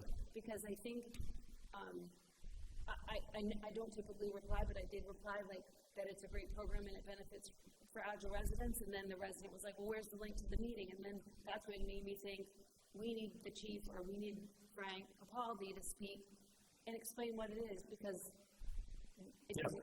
Oh my gosh, we totally do. And they would have so much more clout than we do. Exactly. So, yeah, absolutely. That would be awesome. Yeah, I mean, and that's the thing is it's not costing, we're just looking to get reimbursed to cover the cost. Right. This is such we would love it if you would do like a couple of PSAs. We have a couple patients that were success stories of, we went a whole 47 days without this person going to the hospital. And during a time, this patient was transported, we'll say, 25 times at an average bill of $2,600. Okay, we're not going to. So you add that up. That's just our fee. Then you're not talking about the fee within the ER, the amount of time inside the ER. So that was a success story where we keep that patient out of the system for 47 days, and the savings we had from that. So Craig, do a video, that great Southern accent, that full head of hair you have, that uniform, or he'll knock it out of the park. Yeah, absolutely. That's a great idea. You are Frank, because I'm directing them to go back to the segment and watch the meeting, but I think a 30-second or 60-second PSA would be better. Sorry. Yeah, easy. Yep, no problem. Thank you, Chief. If we could do one with Frank, too, the guy from last night. Okay. That would be great. Really awesome. There's a Johnston accent. He'll connect with people in town. Yeah. Don't worry, Jim. You're going to do your budget commercial, too. It's going to... Thank you, Chief. No. Next up on page 23 is facilities.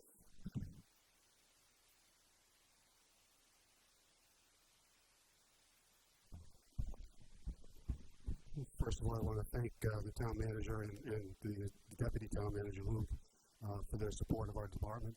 I want to thank Brian and Rose for answering the many, many questions to put together the facilities puzzle on our budget.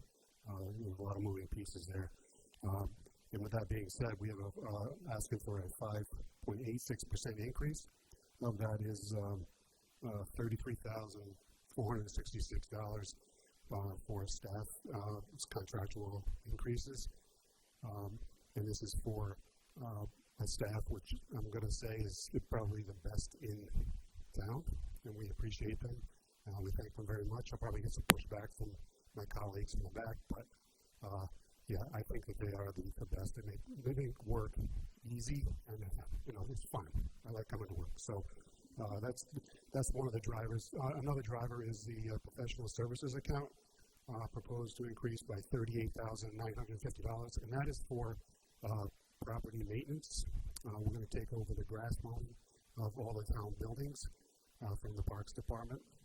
So that would be the $38,000 increase there. And then in the various utilities accounts is $15,452. That's for the new EMS building that we're going to open up in April. That's the propane, electricity, all of those, like the generator, emergency contracts, things like that. All right, thank you, Mark. Any questions? Go ahead.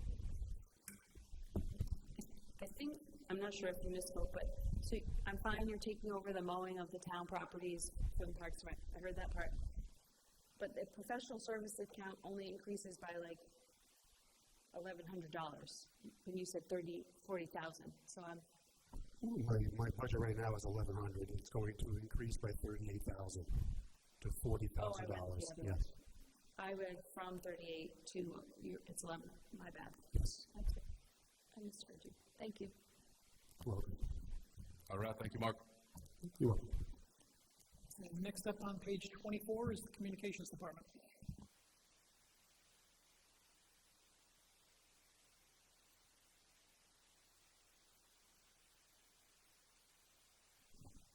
Good evening. I'd like to thank everybody who put this document together that you're reading out of. It's a lot of hard work. Also like to thank all the departments that I work with. I work with everybody individually all the time. There's a lot of hardworking people in this town. And I'm also very grateful for my two employees, Garrett Barker and Malcolm Rogers. Working with some two eager kids half your age is exciting. I'll leave it at that. My biggest driver is bringing my part-time person up to full-time. That's been a long time coming, and that's pretty much my biggest driver that I have in my budget. All right, thank you. Answer the questions. What's the 0.55 increase in the FTE? He was, we went from 2.45 to 3 full-time people. Full? Yep, I had one part-timer, 2 full-timers. Okay. I just brought him up full-time. Here's one for you, Lance. Yeah. Despite adding a 0.55 FTE, proposed for the next fiscal year is to show a decrease in benefits as compared to projected for the current year end. Yes. I left the benefits of the town. I went on my wife's benefits, so that was a decrease there. And I also lost Tony, who was with me for many years, went to be a dispatcher, so his longevity was also cut. Okay. So we actually saved money. All right. Makes sense. Thank you, Lance. Okay. Next up on page 25 is the Recreation Admin Department.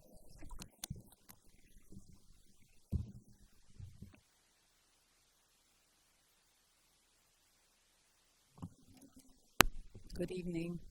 Thank you very much for considering our proposed 26-27 budget for the Recreation Department. And just as a little background, within the general fund, there are 7 cost centers allocated to Parks and Recreation. And then outside of the general fund, there are 4 funds: the Peacedale Office Building, the Neighborhood Guild, the Senior Center, and the Rec Center. I think I'm running through these all in order. So we'll start with the general fund first. And again, that has 7 cost centers. Just for a frame of reference, the total for the general fund budget for Parks and Recreation is $2,676,993. So we will start first with the rec department admin, and primarily the drivers for this 8% increase is wages, wage and benefit related, and then also related to some services. Primarily, we have an increase in our printing costs. We do still print a recreation brochure. I know it seems a bit antiquated, but we do have a lot of members of the community that still like to have a hard copy to leave on their counter or coffee table. So we will continue to print the brochure. However, printing costs have gone up. We have decreased the quantity, but we will still print them. The other thing I would point out is we also have a new module for our Civic Rec software program, which is the document management module, which has added about $3,200 to the computer and software maintenance line. Any questions on this cost center? Next, we have our park maintenance division. Rex would be here, but he is away, so I'll run through this. This has an 8.41% increase, and again, attributable primarily to wages and benefits. The other cost account that has a significant increase is the professional services account, and that is increased by $41,000. What that is we moved towards outsourcing the cleaning of all of the park restrooms. I don't know if you recall last year, we had a significant issue with hiring seasonal employees and seasonal staff, and much of our seasonal park staff's jobs would be for keeping the restrooms clean. We have 6 parks that have community restrooms. So with some of the funds that we did not spend on seasonal staff, we put towards a contract, which worked very well because we had a 5-day-a-week service for cleaning restrooms. We still had our staff come in on weekends so that we could maintain cleanliness, but we have included that in the budget this year. So that is the increase in the professional services line. We also have increased the overtime line item as well. We did see an increase in overtime, again, partially due to the decrease of the number of weeks that we can have seasonal employees, also because we have added on a couple of items. As you know, the Parks Division now does some of the cemetery maintenance, so they will typically do that on a weekend, and that's pretty much the drivers for the Park Maintenance Division.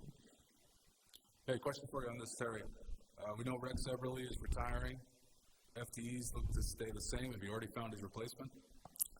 The park superintendent job is posted now. We have not, we're in the process. Okay, just anticipation of filling that so that there's no change in FTEs. Correct. Okay. Just a question about the outsource company that does the restrooms. Is that year-round, or is it just seasonal? No, it's seasonal. So it's like, what, April to October? Spring through fall, yes. Okay. Yes. Just curious. Yeah, we shut down the restrooms, except for the Main Street Comfort Station that is heated, that stays open year-round. The other park restrooms get shut down. The water is turned off. There's no heat, so we cannot have running water.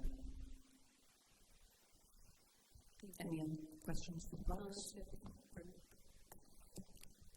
Next, we have our athletics program, which is maintaining. We're just not even going up by 1%. And to just give some background, that is all of our primarily outdoor athletic activities. We have leagues and lessons, softball, tennis, pickleball, flag football, 3 seasons out of the year. So this cost center funds that, which is one personnel, actually a 50% of a personnel, and the services and commodities that go with that.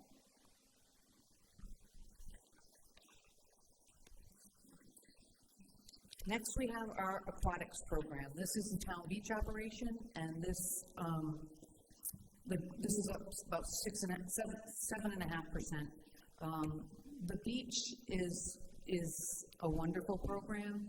It's expensive to run in the summer. One of the challenges is keeping competitive wages for seasonal life safety staff.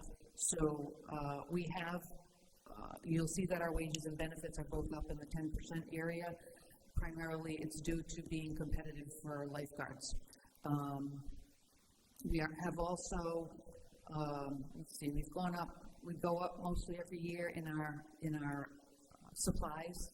It takes a lot of paper towel and soap and cleaning supplies to keep the pavilion restrooms clean. But primarily, this is all personnel. In the beach program, we take in revenue for parking passes, and we also take in revenue for summer camps that are operated at the beach, like surf camp and skimboard camp. Any questions? So, I don't know, a meeting or two ago, I think maybe you weren't here, it was Rex who said the state added a short-term parking tax, so all the fees went up at the beach to meet the. That's correct. Right, but I remember looking at it and it was like 7%, but it went up a whole $1, which was really 10%. So what are you doing with that little difference? Well, we're still running. The beach operation runs in the red since about 3 years ago. So we're gonna be $30,000 short if we bring in the revenue that we've projected for parking passes. So any increases just go towards offsetting the operation, which is, this really does not even cover the cost of operating the beach. Thank you for adding that piece of information. Thank you.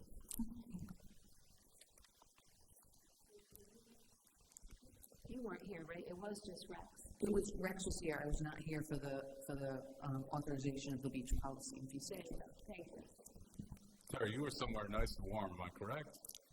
Yes, I was. Nice. Excellent. Next, we have the leisure services program, and what this cost center is for free community events like the 4th of July, the Easter egg hunts. It also funds our Discovery Camp program, which is our town-staffed, for lack of another term, it's the classic playground camp program in the summer.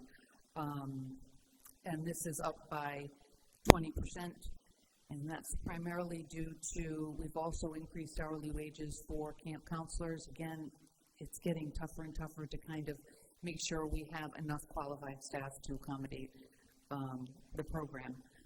It also has to do with, and I mentioned this last night, we did increase our budget for the 4th of July, so that's also part of the driver for this this budget. Any questions?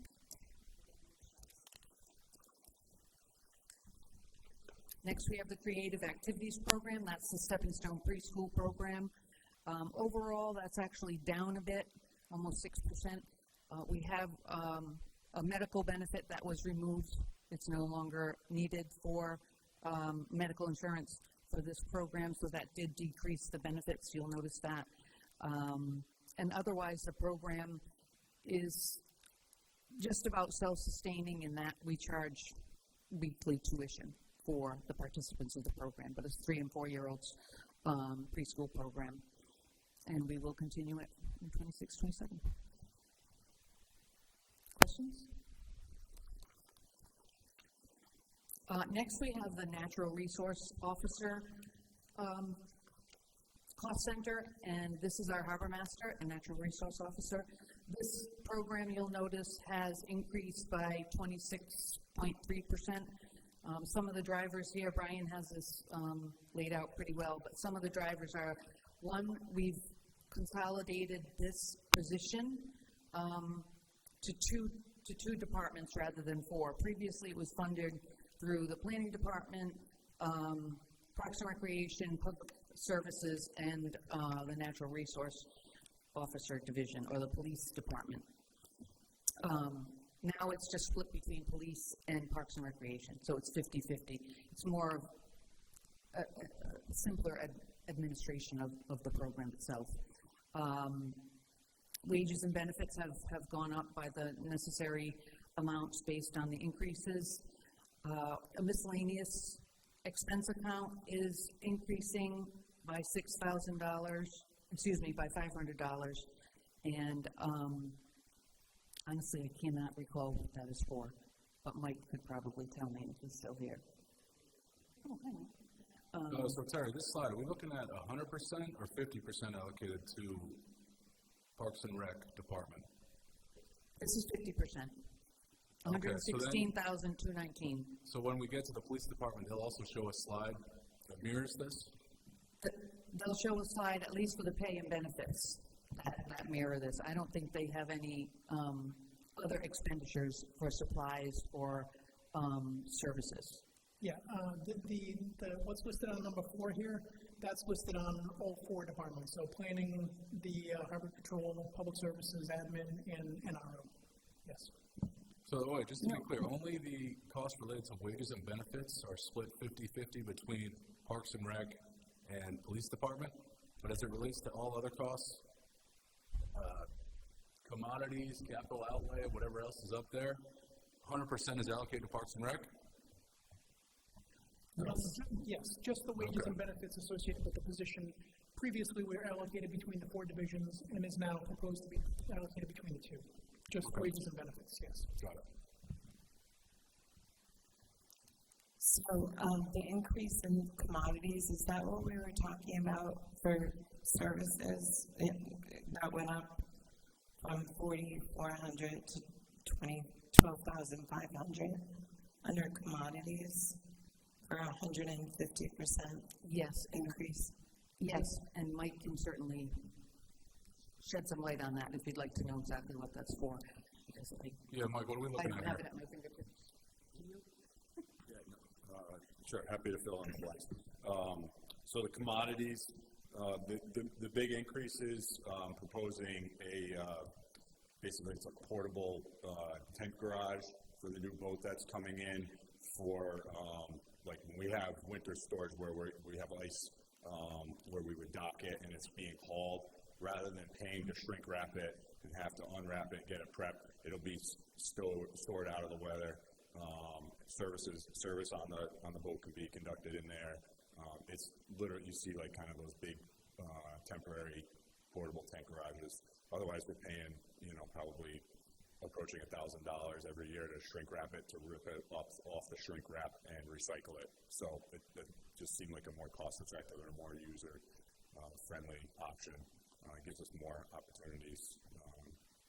So is that $6,000 increase? That's a $6,000 increase. That's a one-time increase. So that's that big spike where you see, because comparatively to other departments, the budget is a small dollar number.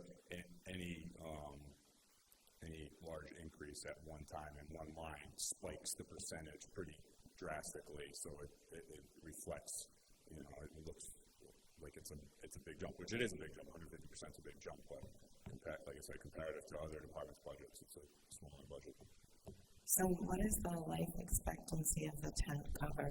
It's 10 to 15. Some people say even 20 years, but the company's 10 to 15. So well above the $1,000 a year. Right, and it's going to give us year-round usage of it. And in fact, if there's an occasion where for some reason we're not using it, it could be utilized for highway department equipment or parks department equipment. Keep that out of the weather. Okay, makes sense. Where will it be? Did I miss that part? It'll be at the highway garage. At the what? At the highway garage on East Pond Road. Yeah. So this is strictly for storage. This isn't for like your daily operations of the boat. This is the trailer can be kept in there. In the instance like we had this winter where we had 2 months of solid ice in the upper pond, the slip is not usable. We can haul the boat and store it in there. Keeps it out of 3 feet of snow being dumped on it. It's just a preservation of the asset. That's really what I'm looking for. Makes sense? Thank you, Mike. Yeah.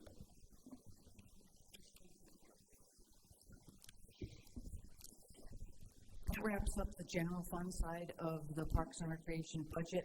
What I would like to point out is for this fund, the Parks and Recreation Department projects that we will bring in revenue $918,000 on programming fees and other fees. So the net tax impact is about $1.75 million versus just the expense side of the budget, which is $2.67 million. So I just like to put that out there because a lot of our programs sustain themselves through independent contractors, and this way you have a frame of reference for what the true tax impact will be for that budget. Sounds like a net tax impact of $900,000. Revenues less expenses? Requiring $2.6 million minus $917,000, about $1.7 million. Okay. The tax impact. Net loss requiring the general fund to make up the difference? Yes, that's what the net, yes. Got it. Can I ask a question before we move on about Mark Russo is going to take over the mowing? Just the mowing of the town building facilities. So the Parks Department is still responsible for all of the parks, all of the athletic fields. And one of the reasons this is helpful and needed is because the Parks Department over the past 8 to 10 years has grown its responsibilities in terms of a longer bike path, other bike spurs, the nature trails, which are kind of like the stepchild of all of our parks in that they're not getting enough attention. So we'll be able to focus our full-time staff and the lesser seasonal staff that we only have for up to 16 weeks on our parks. It'll free up the mowing time. So that I'm not quite sure how to ask, but like, so how does that get accounted for? Because Mark had it shifting over to, I don't know, professional services maybe, and then how is that not is Mark hiring he walked away? A third party. It'll be a contract. He's hiring a contractor, and then your department had spent resources mowing. So does that free you up? It focuses our staff back on parks. So, like I was saying, they don't have enough time to maintain and pay attention to all of the other facilities that might not be an athletic field, but is a park, or is a nature trail, or is the bike path. And those have kind of taken a back seat over the last several years because the parks staff has been spread so thin. And we used to have 5 or 6 seasonal employees that were 8 or 9 month employees. We do not have that anymore. Okay. They're now 4-month employees, if we can get them, and we're budgeted for 3. Councilmember Bergner, we were able to avoid hiring another FTE to assign to Parks and Rec by making this shift because her division was scrapped with the Parks and Rec, never mind taking care of Town Hall and the other buildings. So that's why we made this shift, where we thought we could use one person, we could use their services with facilities and maybe hire an outside person to avoid hiring an FTE. But that's why we made the shift. Right. So I'm fine with that. I'm just trying to have that, whoever those people are, Larry, Mo, and Curly, now have more free time to do the things you're going to assign them to do the things, right? Correct. So particularly the seasonal staff, they'll be focused on bike path maintenance and assigned to crews, mowing crews. We have 3 mowing crews in the high season. So we would see. So that would result in better, improved. Yes. Right. Yes. In our parks, it should result in better maintenance, not just mowing, but maintaining, getting the stuff you can't always the get beds and the pruning and things like that kind of had to be left by the wayside to get to the next park. I think residents would appreciate that, so thank you. Thank you. Next, we have the Peacedale Office Building Fund. This is Fund 302, and rather small fund. This just funds the operation of the Peacedale office building, which has 7 tenants, and we also use it for recreation programming on the ground level. There's really no major changes here. It's $115,000, increase of 4%. We have had some leases that have been renewed, and the revenue will cover the operating costs. And we also roll in some of the, in the building maintenance fund or the capital account to be able to keep up with or maintain the building. It does need constant work because it is a very old building. So Terry, the lease income, that's included as part of the licenses and permits? Yes, that's correct. That's correct. Yes, that's the lease income. It's just funny it's under licenses and permits, but that's where the lease income goes. Okay. Correct. That's, actually, that's It has to be. all of it. And then the other one, the department revenues, is rental of the 3rd floor exercise space. They're still doing spin up there? They're still doing spin, yes. Nice. How does one inquire about joining that group? That Just is go up and knock a local business, Cycle SK. Okay. And all I right. think you can find them online. So Okay. we're just the, we provide them this space. They- Yep, they're yep. quite Oh, I understand.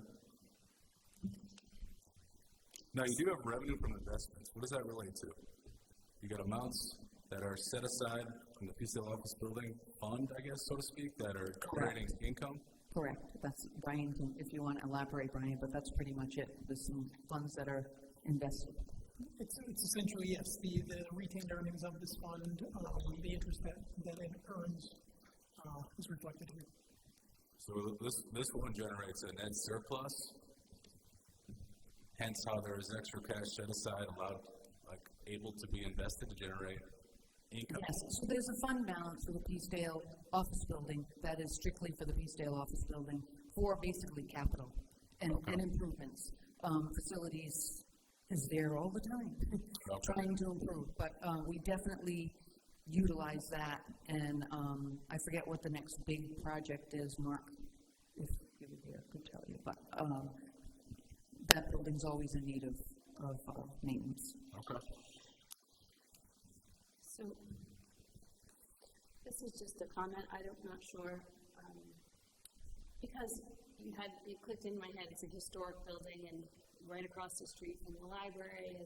Are there opportunities for the Peacedale office building to get, either grant money, really to it's really kind of special, those It 3 is. or 4 I agree. buildings. You don't really see that in I don't know, a lot of, I'm not aware of the Hazard family really in other communities equivalent. No, we're bringing very that. unique. So I didn't know if we could, just maybe something to think about leveraging in the future once Peacedale Library is done to look at and really making it more historically beautiful and maintaining it and making it a jewel of the village green. Yeah, when we finished with the guild, we were all over the Peacedale office building. But you're right, you're absolutely right. That whole Peacedale area and those buildings are, they're so valuable to the town. I feel like it would, as those get done, the momentum might win one more grant for these buildings. I don't know. We're constantly looking for opportunities.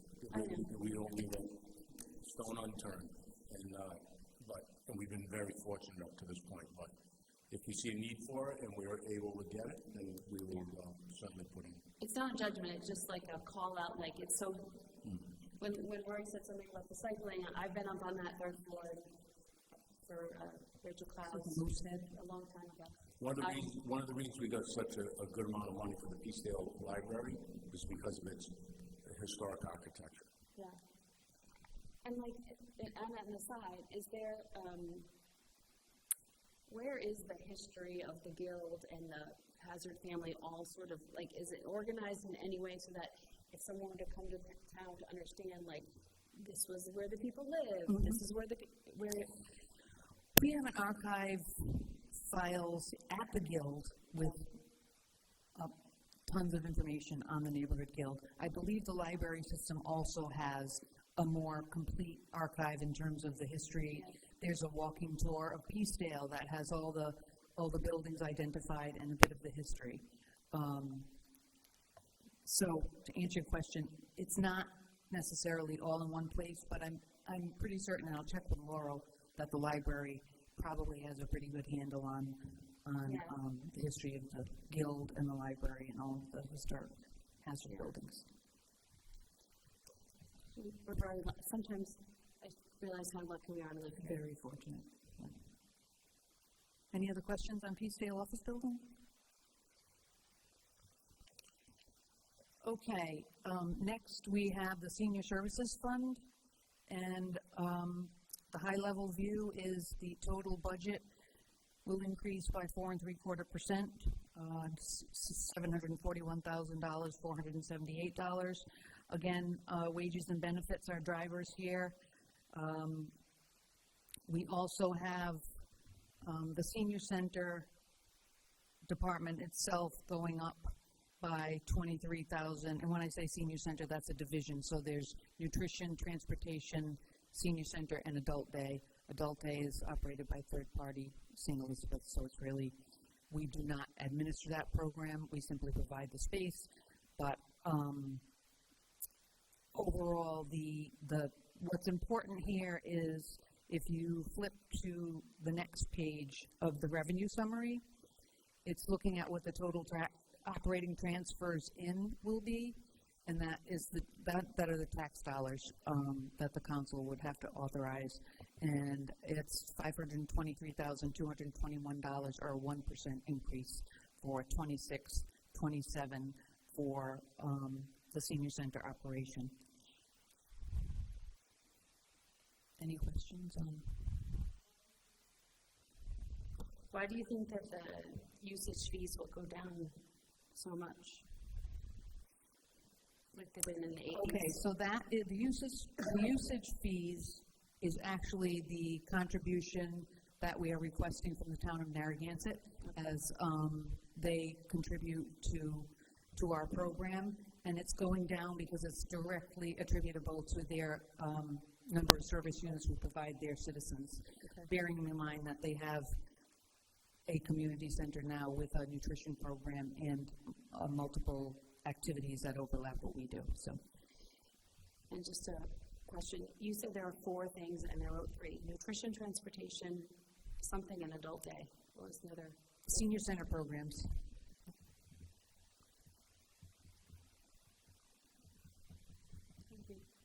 Any other questions on Senior Center? Sarah, this one also has the revenue from investments, and I also see that fund balance applied line item.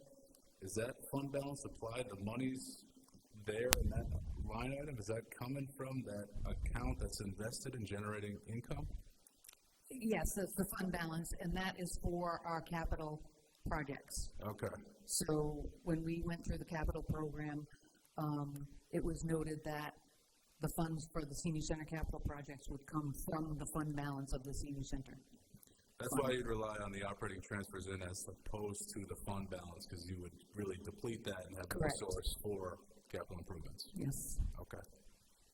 Does that include that screened room on the back of the Senior Center that we talked about? The re-screen, is that in this? That's not in next year's, is it? No, that's in an out year in the capital budget. But it's still in the budget. I love the sounds of that one. Any other questions? By the way, Sue Damasi is going to be retiring on August 3rd from the Senior Center. Oh, wow. We'll miss her dearly. Yeah. Yes, we will. And will become a member of the Senior Center.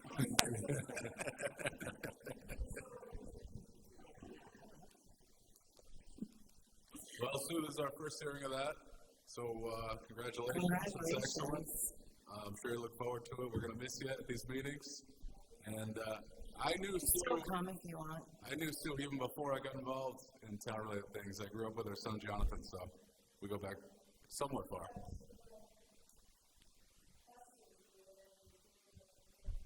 Oh, yeah. Yeah. So congrats. You stole my thunder. I was going to mention that at the end of my presentation. Next, we have the Neighborhood Guild, and this budget is up by about 7.5%.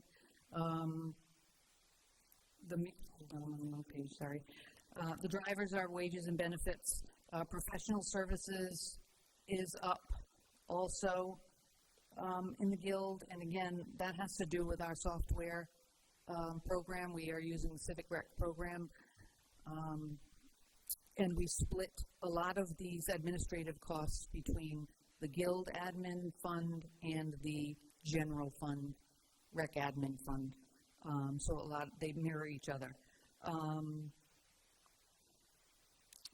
What else can I tell you? So, yeah, 1.1 million, and then on the flip side, the next slide is the revenue that offsets this. This is, the Guild is self-sustaining, which is what this town is very fortunate to have. Most, I don't think any other city or town in the state is able to have this type of program, which is thanks to the Hazard family. But anyway, you can see we have our different cost centers. The top line is the general revenues, 674,272, and that is mostly the trust income that is allocated from the Guild's investment income, and there's a smaller investment income account that's included in that. And the other cost centers are all our program cost centers, our front desk operation. We have our senior program, which is down 20%, and that's really, it's a trip program. It's not a senior program. It's for trips, and we continue to try to get our trip program off the ground since COVID, and little by little we're making strides. But so we're trying to set realistic expectations for that particular cost center. The youth program is up 24%, and we have lots going on at the Guild. We also, just as a frame of reference, we drill down to the actual programs that we know we have that are consistent, and we estimate the projected income so that we can really be as specific as possible with these numbers. The music program has exploded. We have so many music instructors and an increase in the number of participants, so that's up 35%. The adult program is holding steady, and that's kind of the programs that are like furniture refinishing and quilting and mahjong. We have a new mahjong class starting, and some other adult-based programs. And then our arts program is up a little bit by 3%, and that's our pottery studio, which is in the basement of the Peacedale office building, painting classes, et cetera, et cetera. So we're very fortunate to have this particular fund to operate the Guild programs. Any questions? About the trips, is there anything that we can do? Because it looks like you project to make, say, we adopt, I don't know, do you not make money on the trip? We had one trip. We have a bus contract. It's very expensive. Yeah. Because of the tour buses. And so when we present the pricing for a trip, for instance, we could not do the trip to New York City, which is always a very popular one, because of the costs associated with it. We didn't fill the bus. And if we don't fill the bus, we can't run the trip, basically, right. Or we run it at a loss. So we're looking at other options to be able to either use the senior bus, have smaller trips that are more local, and gain some traction that way. So we'll be looking at that, and also using the bus company that we have a contract with to be able to do some trips that only involve you're paying for your transportation. You don't have to buy a ticket, because we have to invest in tickets for like a Red Sox game, and if we don't get enough people signed up, we're stuck with tickets to a show or a game. So we're working through that, and we think we're shooting for 4 trips next year, and slowly we'll keep working at it. Terry, how are the renovations going with the blinds and all that at the Guild? Well, the good news is the windows are in. the new windows. The major construction is going very well. We have had new window treatments put in on the first floor, and I believe on the second floor as well, in rooms 25 and 26. Yes, that's correct. So we do have shades in those windows, so that it gets a lot of great light, but it's not good for overheating the rooms. So. Are those the ones that are facing the west in the far end of the building? Correct. Gotcha. Yeah. Great. Yeah. Good to hear. Thank you for the update. You're welcome. I'm not sure if this is for you or for Brian. The note 4 on page 38 references transferred out of the funds account, but it doesn't seem to be listed in either page. On page 38. 38, repeating 79. Not on the slide presentation. Are you talking the slide presentation? Yeah. Okay, that's the rec center. Yeah. Oh, I'm sorry. I didn't get there yet. Oh, I'm sorry. That's okay. Are we done with the guild? Any other questions? Okay, last one, rec center. We have a budget of $890,646. That's about a 3% increase. Wages and benefits primarily. We do have the professional services account is increasing. And you're looking at the transfer to other funds account decrease. That has to do with capital, correct, Brian? A combination of capital and also I believe that's what goes to... building facilities. Correct. The general fund is reimbursement for taking care of the facilities, for the facilities department, taking care of the building. And we have a modest increase of 3%. The rec center is a very busy place, and we still continue to balance out the opportunity for South Kingstown residents to have free drop-in programs, walking, basketball, and the like. We have the after-school program, which is still free. So it's a balance because we could bring in more revenue, but if we do that, we have to stop some of the open gym type of programming, which we really don't want to do. 30+ drop-in tomorrow night, 7 p.m. Okay, don't hurt yourself. No, I only say it because I'm of a certain age, I think, but.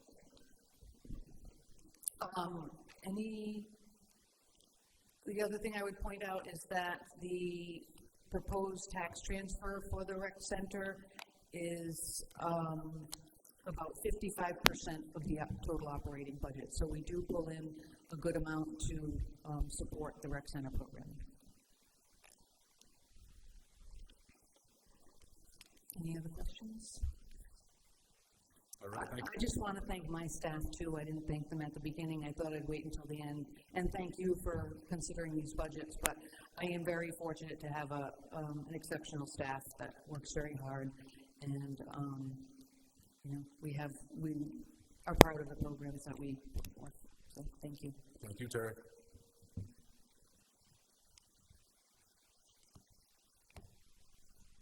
Next up on page 40 is Public Services Administration. Hello. I'd like to thank staff as well. Public Services, I've got some really great staff, and then, of course, the supervisors all do a great job, and they pull a lot of this together. I'll start with Public Services Administration. Generally, we'll see an overall reduction in the budget. It's primarily due to, again, the natural resource officer moving over those funds. So you'll see, and that's the same graphic that was shown on the other slides. We're now go 50-50 from Police Department to the Natural Resource Officer Division.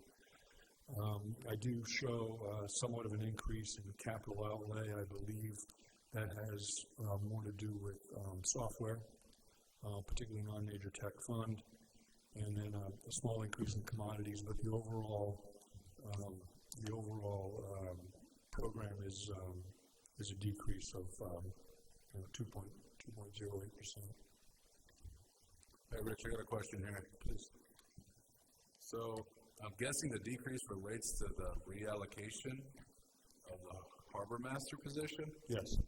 But when we look at FTEs 25-26 versus proposed 26-27, it's 6.6 consistently. So why is there not a reduction there if we're sort of reallocating? I would expect that there'd be a 0.15 decrease in the FTEs, if I'm looking at this chart correctly. And I might have to look into that as to why that shows that way. So the FTEs that you're seeing up the top, those are really the individuals in the actual department. We stuck, for the purposes of this, the NRO position was always listed in the NRO department. I'm sorry, the Natural Resource Officer, that one position was listed for this position in the Natural Resource Officers Division. There's an allocation of the wages out, but in terms of FTE counts, we put him within that one division.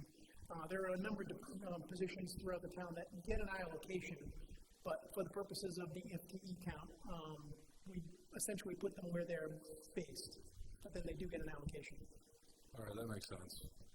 So 15% of the wage and benefits were included in the adopted and projected 25-26, no longer included in proposed 26-27, and we just never sort of included that 0.15 in the FTE there, because that was sort of like a standalone somewhere else. Okay. That's a good catch. Moving on. Moving on. Streets and Highway, overall a 5.12% increase. Much of that is related to wages and benefits due to some contractual changes. There is a modest increase in services. It's really primarily under professional services where we've increased a few items like striping and stone seal, things of that sort. So not much of an increase there, not much of a change there other than some of the contractual requirements.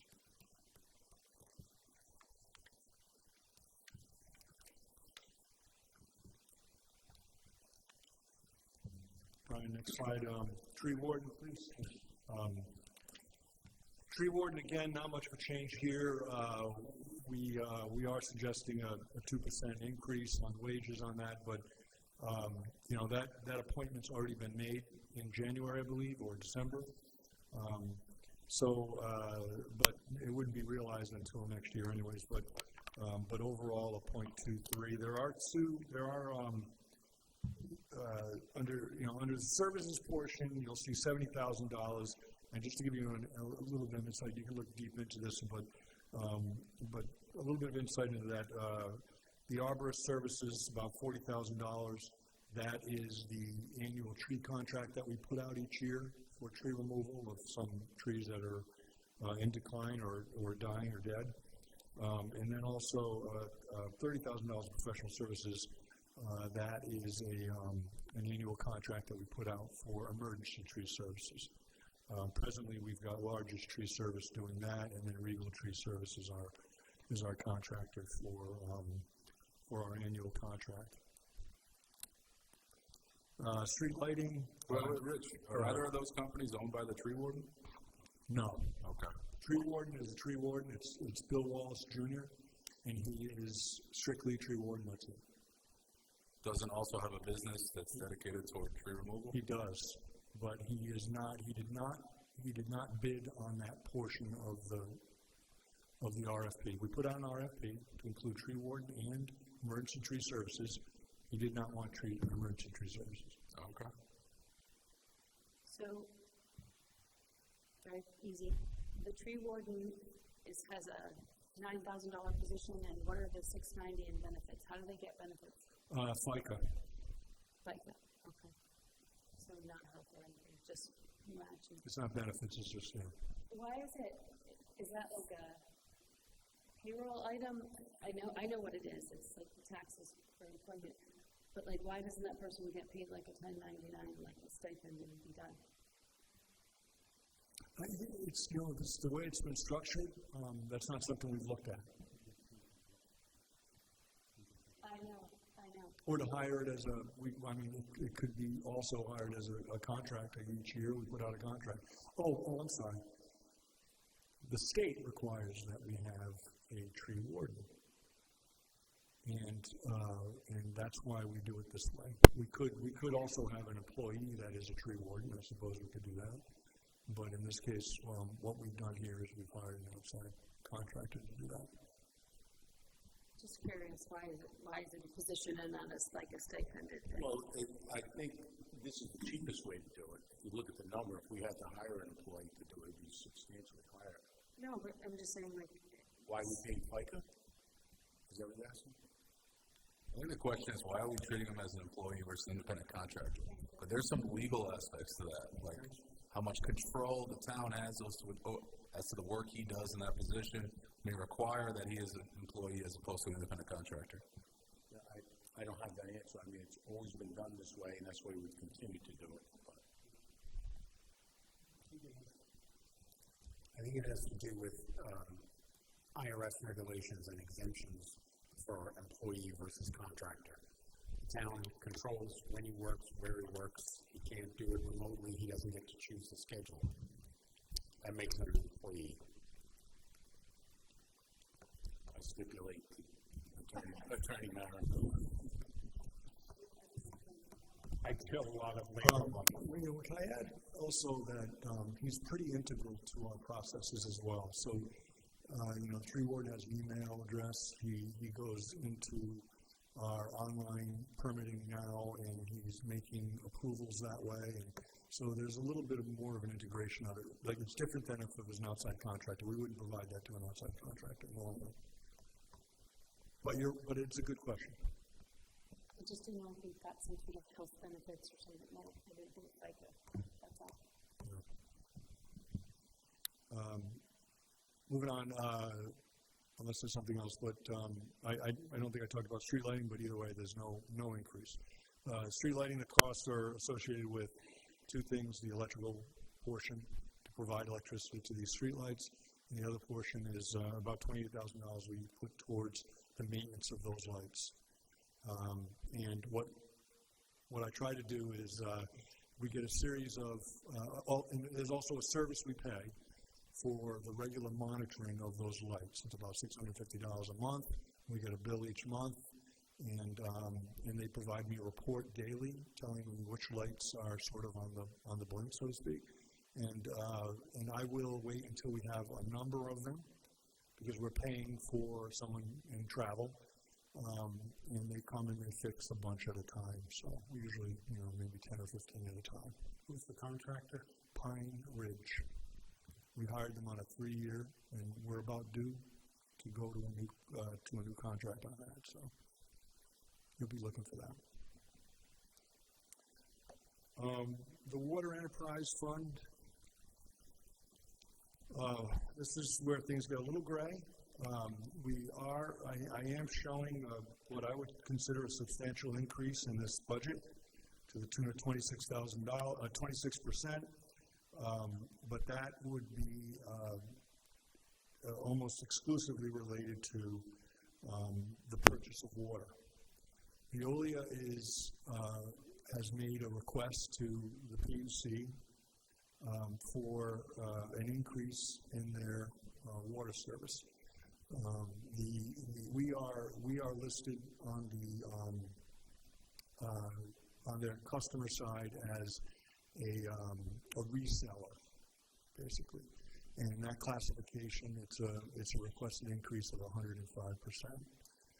So whether that actually happens or not, but so that doesn't necessarily equate directly to our rate, because there are other things that factor into our rate. It's not strictly just the purchase of water. There are other things that come out of that. So I'm not expecting, we're not doubling the rate. I know that. It doesn't need to. I've already got the numbers. But we are looking at a substantial increase. And I can give you that breakdown. I will be looking for, let me take a step back. Whether they get that or not is subject to the PUC review and approval. I can't expect to determine now whether they'll get that or not. So it's difficult to estimate budgetarily what is going to be required to, to continue. I'm still looking at a multi-year increase. I'm still thinking that it would happen over a 2-year period, which means we'll be running in sort of, you'll see in that budget that we're looking at using perhaps approximately, if it were to stay the way it is, a $250,000, we'll have to look to our capital reserve for the purchase of water for the first year, and then the second year we'll finish out the increase, which would be somewhat substantial again. Presently, we've got 4 different rates that we look at. We look at the actual base rate, which is everybody gets a bill. This is, by the way, this is strictly South Shore and Middlebridge. They're also looking at an increase for all their services within town. But what I'm dealing with is strictly South Shore and Middlebridge. The base rate is $55 a quarter. The accessory dwelling or accessory service would be $27.50 presently, and then $3.50 per 1,000 gallon for the first tier, $4 for the second tier. And when I've done this budget here, I was looking to $68 for the base rate per quarter, which is a $13 increase per quarter, $52 per year for the base rate, and then $35 for the accessory dwelling, $4.50 for the first tier, $5.50 for the second tier. So those are the higher users. And with the accessory dwelling, it's a $30 per year increase, $4 it's hard. And the other 2 years are based on cubic feet, so it's a little different. But generally, it's a substantial increase. And if I look to move to $75 for that base rate, that puts us closer to where we need to be to balance this out. So I'd be looking to make that increase the following year. If it stays at the PUC the way it is. If it's reduced considerably, then I might be back here and looking for an increase, but not nearly what we're talking about now. So this is going to get resolved a little bit later in the year, and you'll see me here requesting an amendment to the fee schedule based on what some of these departments decide. Can members of the public testify at the PUC? Yes, there's a public hearing, a public meeting at the Narragansett Town Hall on March 30th, and the public can go and speak against this proposal if they'd like. We will be there. We will be representing the town, and we will be having that discussion. Could we put that on social media as well? We experienced a lot of frustration from residents last summer about Veolia, the water ban, and there's very angry residents about that. So I'd like to be able to at least tell them where they can make their voices heard. Yeah, we plan to, as the time gets closer, we'll post it for the Narragansett. What time is March 30th? I don't have that in front of me, but we will get it to you.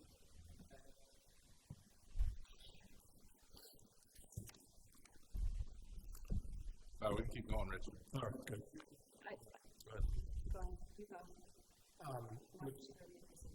Going back to the explanation you gave about adapting to the rate increase if it's approved, you mentioned drawing down the capital improvement fund and then making up the difference later. Did I get that right?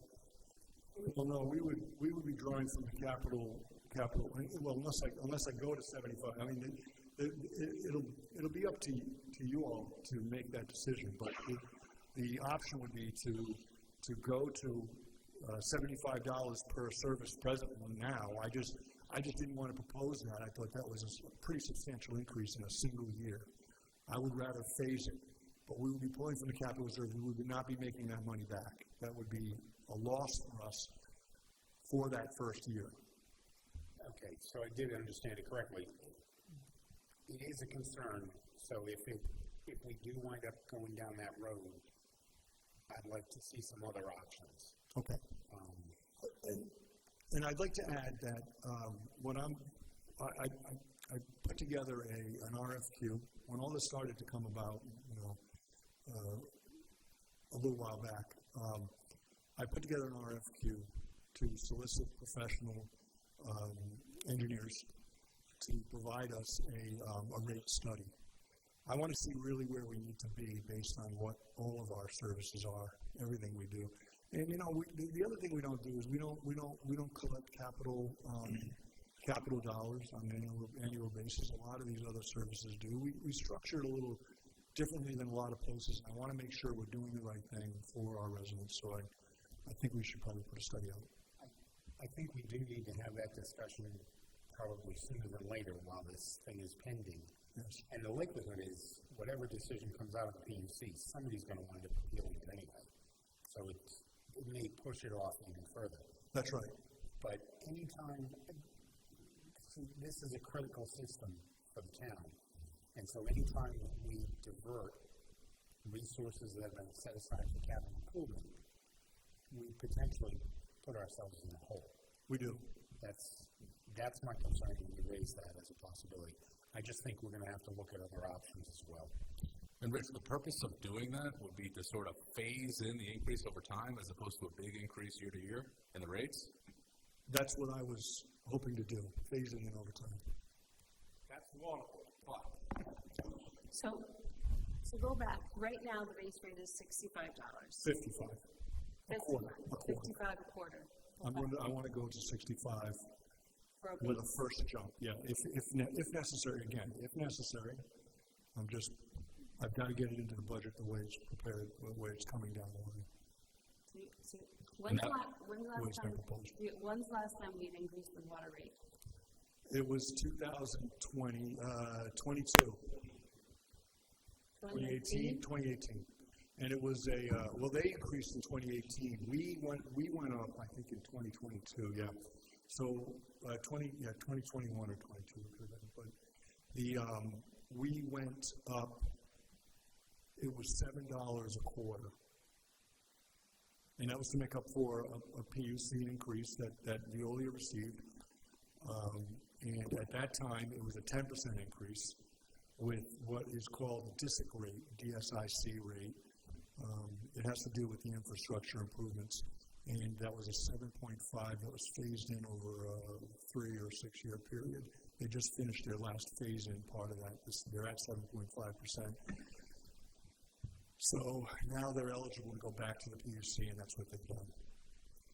I mean, I could just hear residents saying, you're charging me more money and then telling me I can't use the water, right?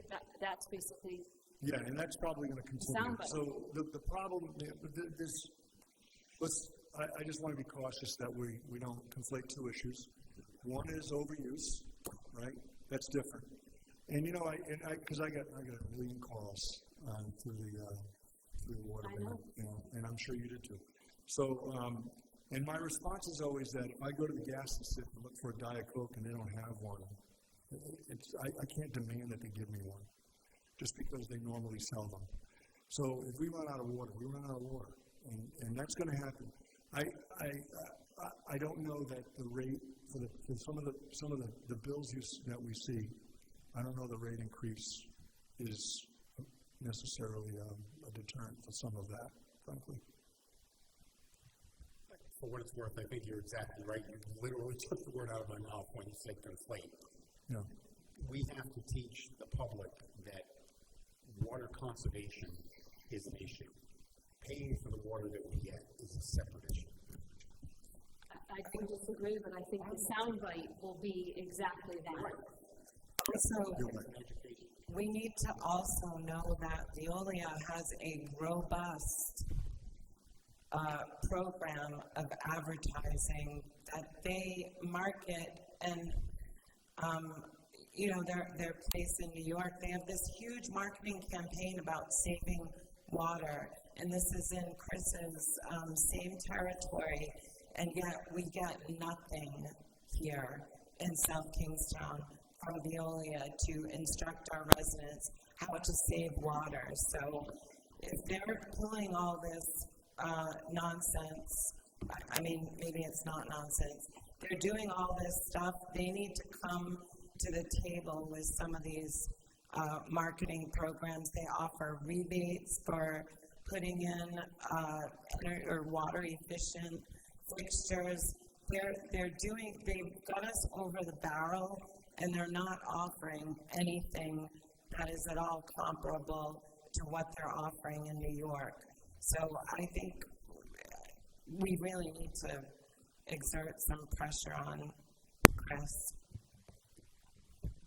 You know, I think this council's also talked about changing the ordinance on water and water usage, right? And I think that, Rich, we're going to be looking to you for expert advice on how we should move forward as a council when we have individuals irrigating their lawns upwards to 150,000 gallons a month. And what can this council do to make sure that we're conserving water and leading in the right direction? But, I mean, I think that you've heard it tonight. We're not thrilled with the news. It's not your fault. But like Vice President Marin said, I'd be interested in finding more options than just draining $250,000 on one-time use, right? I mean, I think that we do need to shield the taxpayer, but give us some options before we use that. Hey, Rich, quick question. That's $65 per quarter. Is that the smoothed over rate that accounts for the capital improvement monies used?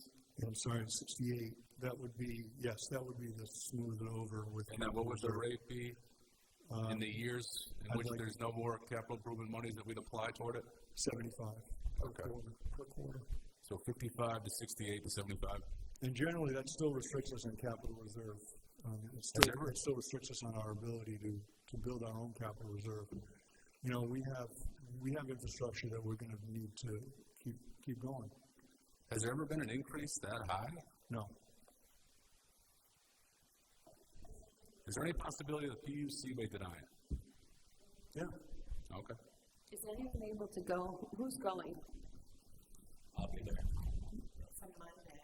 Solicitor's going, engineers going, DPS is going, our engineer will go, I'll go. But the solicitor's office is really driving the legal argument. Also, town of Narragansett is on the same complement. The town manager will be there, their engineer, I'm down to carpool. So we have one more meeting before that. So March 23rd is a regular meeting, not a budget meeting. We should have it on the agenda so that we can talk about it. And maybe the public at 9:40 isn't listening, but maybe we can do our own commercial for this topic because we got a lot of emails about people's feelings. All right, let's add it to the manager's report for the 23rd. We'll have Rich come up and talk more in depth as to what he said tonight and then what's upcoming for that. And possibly sponsor a resolution from us to send to the PUC. Well, either that or if you have it, I think I would take your idea of the resolution and put it as a discussion item or new business so we can act on it. And we can then send the resolution out forward rather than have Jim talk about it and we can't vote on anything and can't direct and approve the resolution. Correct? Let's do that instead? Yeah. Indeed. So maybe we'll have Ursilla's office draft a resolution in opposition to Veolia's request for an increase in the rates there. Because 105,000% increase, 105% increase. On the resale rate. So right. Ursilla is preparing, enough to present to the PUC in opposition to this rate increase. And again, working with James Callahan over at Narragansett is listening to Narragansett in the same capacity. So because that resolution wouldn't reach Narragansett, so then we also want to somehow, they have the opposite Mondays as we do. So how do we get them to get on? Because their ratepayers are in that area too. Jim, you're going to be speaking to the town manager in Narragansett about this issue and their legal counsel as well? Right now, the two legal counsels are the ones that are driving the conversation. Mm-hmm. But we will all be there. perhaps our legal counsel to let their legal counsel know to tell the town council, or do we want to go more directly than that? I actually, while we were sitting here, I emailed Mike asking him to draft a resolution for the March 23 meeting. When he sends me the draft, I can send it over to Alex. Perfect. All right. All right. And maybe you can fill us in as to who the members of the PUC are at the council meeting on the 23rd, so we can be informed as to that as well. Okay.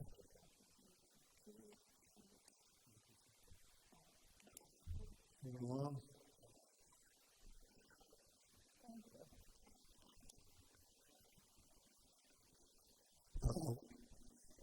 That's water revenue.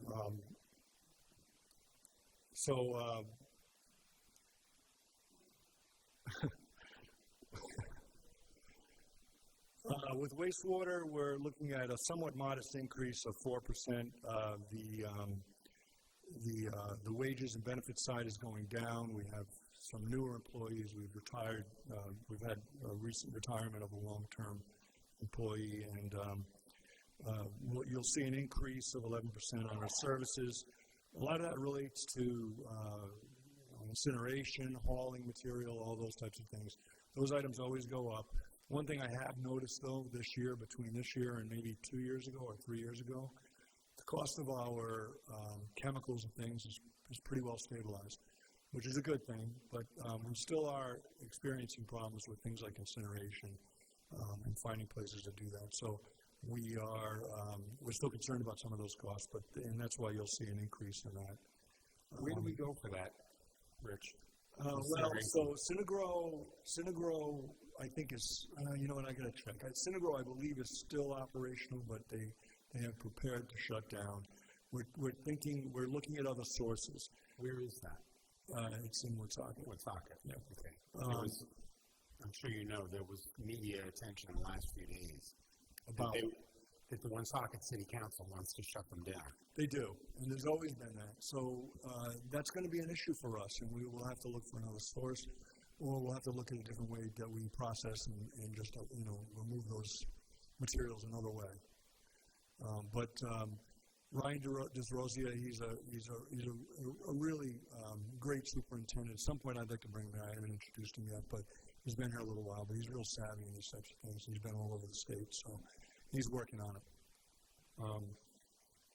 On the revenue end, you're going to see, I think it's a pretty substantial increase on some of the usage fees, but a lot of that relates to URI and the cost share on URI, particularly with the work that's going on now at the wastewater plant for the chemical storage building. A lot of times you see these projects in the budget this year, but it may not get really completed for a couple of years. So there's kind of a weird offset on some of these costs. So you might see increases in revenue here, but an increase in expenditures over there. So, Rich, yes. I know that our wastewater plant we share with URI and Narragansett. And Narragansett they have 2 wastewater plants they share with us, and then the one in the South Shore. I know that they're having some issues with that, and they're going to have to be putting a lot of capital funds into that at some point. Are they maintaining their contributions to our agreement as well? And is URI maintaining their agreements as well? For capital investments and stuff? URI, yes. Narragansett exceeds their agreement. And what they're doing presently is they're purchasing capacity from URI in order to stay under what they're allowed. And Rich, could you remind people what the agreement is and what that is? It's like 40, and 10, or is it? Somewhere along those lines. I don't have that number in front of me, but yes, it's somewhere structured along that. It's somewhere along those lines. It's I think URI is in that of the overall capacity, the 5 million gallons a day capacity. URI, I believe, is somewhere around 30% allowed, and then the remainder is distributed among Narragansett and South Kingstown. Narragansett exceeds really kind of where they need to be, so what they've had to do is purchase 200,000 gallons a day from URI. And we're at 50% of our capacity, so we're actually in pretty good shape. But again, Narragansett has to look into making some improvements. Now, it could be as simple as I&I or infiltration issues within their system. I mean, that can always take care of a lot of the problems. They might have water coming into their system, and that would cause their flows to be higher. We're doing the same thing here. We've got an interceptor that comes from URI all the way to Silver Lake, and we're looking at making some improvements on that. That'll help us as well. So they've got other things to do, but they have a lot to do down at the south end. So they're working on all of that. Well, it's good to hear that we're still at, we're only at 50%, and we have some ways to go to hit our max, so that's good. We're good. Yeah. When we'll see issues, when it rains really, really hard, that's when we see issues. That's I&I. That's the problem. All right. And finally, there's still people here, solid waste. So our solid waste, you're looking at a reduction in expenditures of 3.71%. That's due to a few things. I think that one is with respect to wages, and we were accounting for a full-time person. It's really not that, and or it's one full-time person, but not the part-time person. And the way it works is we have a single employee. It's her name's Charlotte Tanner, and she is paid half by Narragansett, half by South Kingstown, and it's just reflected clearly here. It shows a reduction, but that just makes up for that. There was a discrepancy in the previous budget.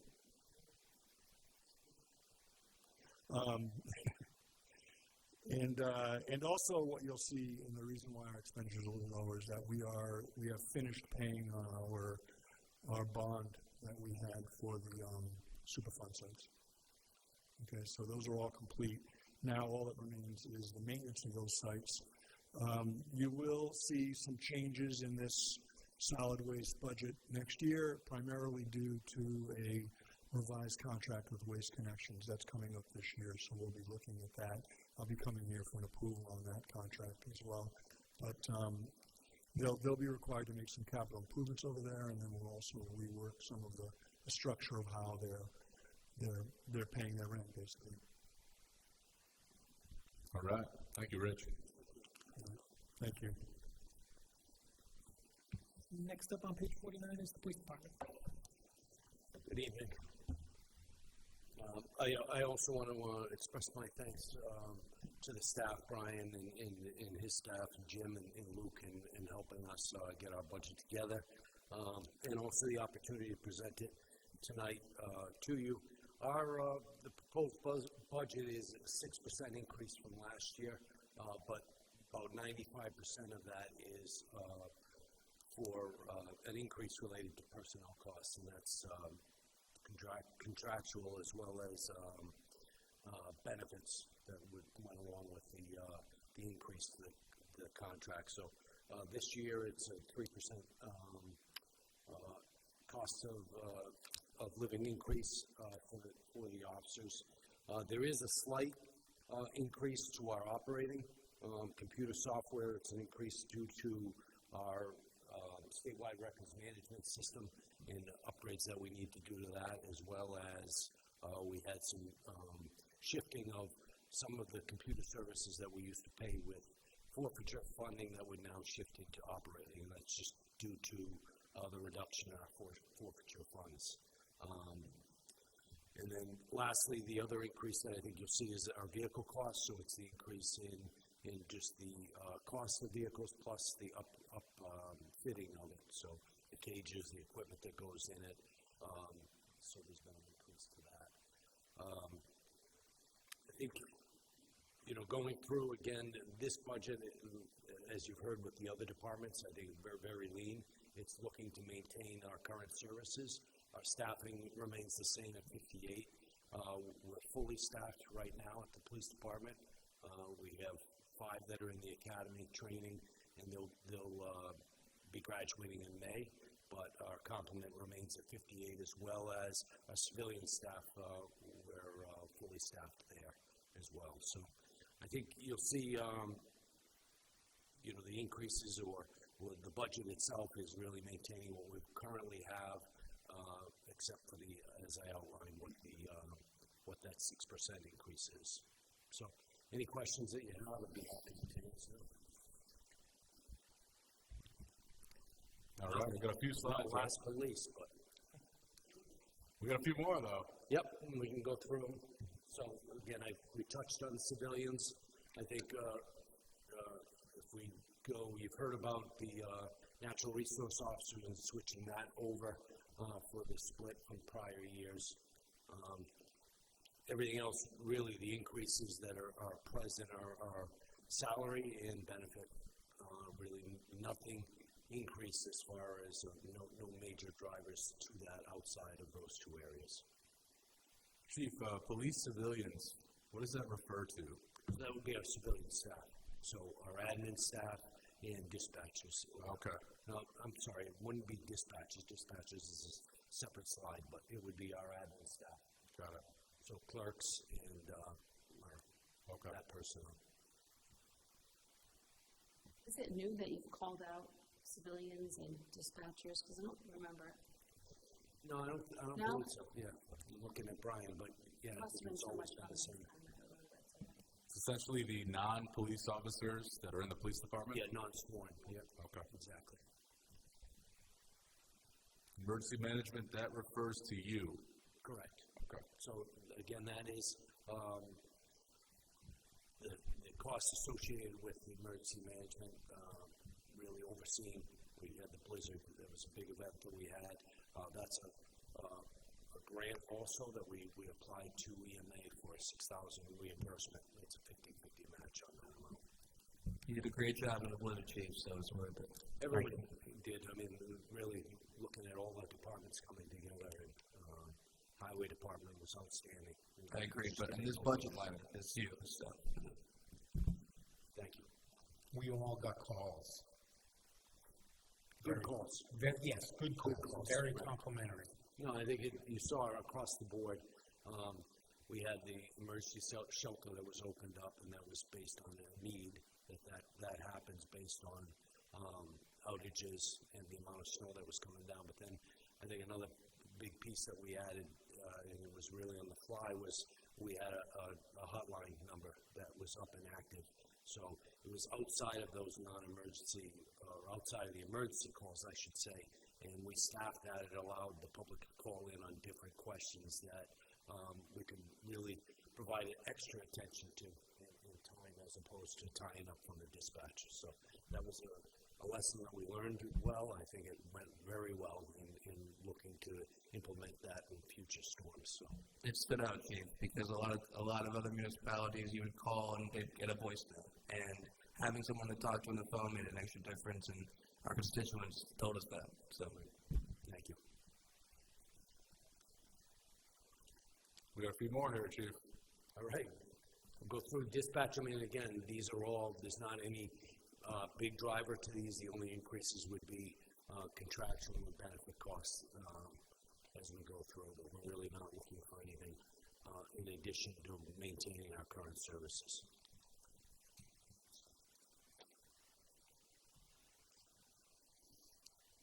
The dispatchers, you're getting something special. Is for services, it goes up by 15,000. I'm just curious. Is it software? What is it? So that software, again, is the records management, so our computer-aided dispatch and records management. That's a change. We've been operating under the same system for over 20 years. There's been a new statewide initiative, so that's an extra cost that has to go into kind of transition.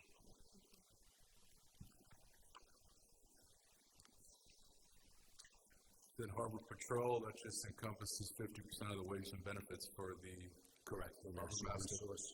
Yes. Do you have your captain's license? What's that? Do you have your captain's license? No, I don't. No. For a boat, he's grandfathered in. He's before the date by which he needs one. Am I correct? I don't know. I don't drive a boat. Just was curious who besides Mike Stack is going to be Operating the boat? Yeah. You'll have to ask Mike that. Harbor Patrol. Who would be? Who's your first speaker? Come on up. Just curious about the harbor patrol boat. And who would be, I asked the chief, who has a captain's license? Yeah, there'll be training involved for anybody who would be operating the boat. Yeah, there's significant training. You used to operate boats for DEM, am I correct, Mike? I'm sorry? You used to operate boats for DEM. I did, yes. I was a State Marine Patrol officer. Oh. Yes. There's very few people that have his qualifications in the state, you know. Like coming from DEM, being on the boat all that time in the Marine unit. I mean, we were lucky we got him for this position before I got here, but he's I don't know if it's a title captain of the boat, but you are the harbor master, and he's the one authorized to use that boat patrol and that boat and conduct enforcement on that boat. You want me to get my license? Yes. Mike does a good job. Mike can keep it. We have to put bumpers on the front if you got it. All right. Animal control? We're going to put Jim right over. Yes, any questions on animal control then? Again, it stays the same, pretty maintaining what our budget is. Any increases that I think you see is based on contractual and benefit increases. One side refers to the road, one refers to the shelter. What's the distinction there? I think it's just how it's been split and how it's been set up from past years. What are we talking about when we say road? Would be. Okay, that makes sense. So there's one FTE at the shelter? One full-time, yes. Okay, but 3.35 out on the road? We budgeted for the reverse. That's the reverse. The number you see here is total for animal control, road, and shelter. This is reflective. 3.3. So we have one full-time animal control officer, and then we have 2 full-time, 2.5 at the shelter itself. Okay. I only thought we had one at the shelter, so I guess. Any changes in like the number of animals? I know we support Narragansett. Any changes in the amount of animals we take care of, or increase, decrease? I know it's been fairly consistent across the board. We keep the monthly averages, but it's fairly consistent with the number of animals. I mean, I think we have a lot of probably long-term due to homelessness, and that's a challenge that continues to go on. But I think we're pretty much consistent across, and we have stayed consistent over the years. Okay. Any idea about capacity? When you mentioned long-term, it occurred to me, are we like 75% full most of the time, or? No, I mean, we're able to service the animals that come in when it does get to a point where there's an animal we can't. The staff does a great job of looking for other alternatives, other locations for that, but we've been able to maintain, space within there as the need is. Chief, in the future, could you give us maybe a memorandum or some facts about our capacity, where we're at with that? Just because I think the council's interested in knowing how many animals we have, the trends. Sure. The trends. We can do that. If we're providing enough services over there, whatever it is, right? Sure. We're interested. Thanks. Thank you, Chief. Good? No more? Good. No more questions? We're good. Well, thank you. Hopefully We have 21 more slides to go, so we'll stop. thank you so much. Get your captain's license. Next up on page 55 is the legal department. Legal is proposed to increase just under 20%, with the driver there being the labor account. You'll notice in both in 2025 and what's projected for 2026, it's been a number of legal matters that has pushed that account up. So we've proposed to increase the budget there to reflect what the need has been in recent years. But that has been the driver is there, certainly the labor account. Who is that person? That is Tim Ragasta. Yes, and There's two. Tim Cavazza. Yeah, Cavazza and Ragasta. So the labor so Regasta is the police, and more of a Leopold type things, correct? That is correct. Yes. So just a question, why is that not like a budget item of the chief now based on here? Just curious, like how does it end up in your cost center or whatever the right words are? I think it's litigation, first of all, it affects the entire town, not just specifically for the police department. I mean, we negotiated some contracts. Yeah, I mean, he's also, like, we've asked a question about EMS stuff, and, I mean, but it is what it is. It's legal, under the legal fund is where we keep it. Yeah, if I may too, all of that flows through personnel. So anything labor related, I receive on as the personnel director. So any case involving labor flows through personnel. And so even though it's combined in this cost center, we broke that out a couple of years ago because we had specialized services for labor, because it really you can trip into some major hazards when it comes to labor law. And Tim Cavazza and Vin Regasta are the best in the industry. So what we're spending is a lot, but what we're saving is, I can guarantee, even more. So we do rely on them also when we get into grievances, arbitrations. I often call them for consultation, the manager does, the chief. We rely on them heavily to give us guidance as we kind of go through a lot of these labor navigation. Keeping this out of legal mess, I would estimate the ratio is 10 to 1. For every dollar we spend, we're saving $10. A lot of these cases are very complex. It's a very specialized attorney, and they've guided us for the most part in a good way to settle some stuff. The EMS one was the big one, as I remember. So just one quick question, where did the 150 come from that you needed to make up, because you adopted 22,816, but you're projecting 170? Where do you get that 150 from? That's the Leobor stuff. Where does the money come from to pay that? General fund, go ahead. Yeah, it's right now that account and this department is over budget. Overall, within the general government portion of the budget, our general fund as a whole is under budget, so we could do a budget transfer in.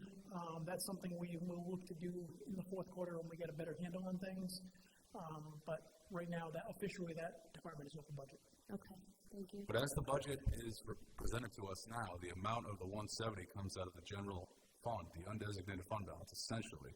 Yes, if the general fund finished over budget by the $150,000 that labor is over, that would just come out of the general fund, yes. The fund balance, yes. The way I hear what you're saying, but the way he explained it is right now there's a surplus of about 440, so in the fourth quarter you will make an adjustment. So it's not yet, we're not yet needing to go to the undesignated fund, but that's the backup. The town, the town only has the ability to, I should say the administration only has the ability to transfer within segments. So we could transfer funds from within the general government portion. Right. So all the town hall basically departments. So that's basically in the fourth quarter, do we have enough to call together to move that into that? Sure. Yeah, but your projected expense surplus of $440,000 already contemplates this 170 Yes. projected expense. Yeah, overall the town is fine. It's whether we can show this department as being made whole. It's just a reallocation. Yes, correct. The line items.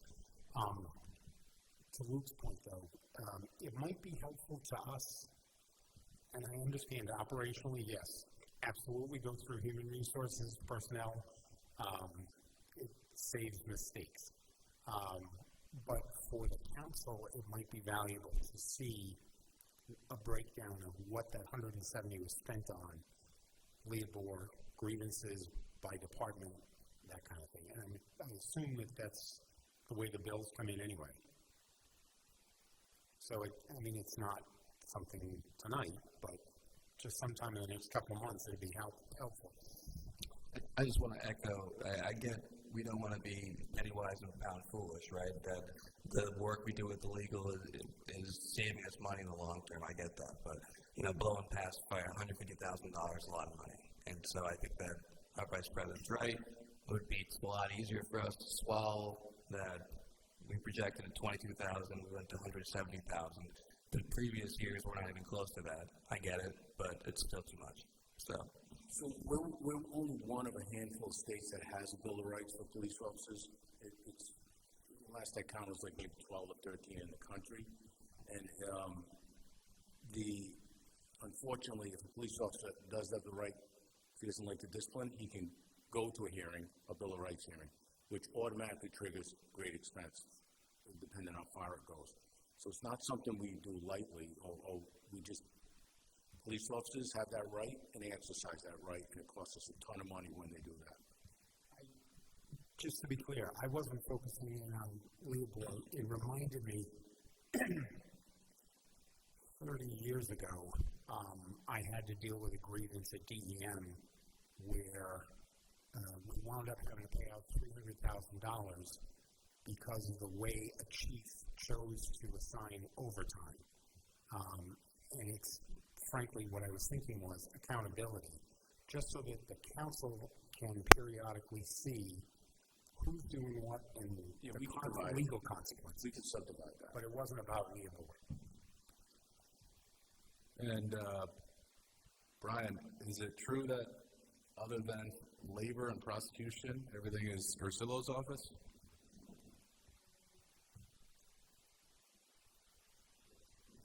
Yes. Okay.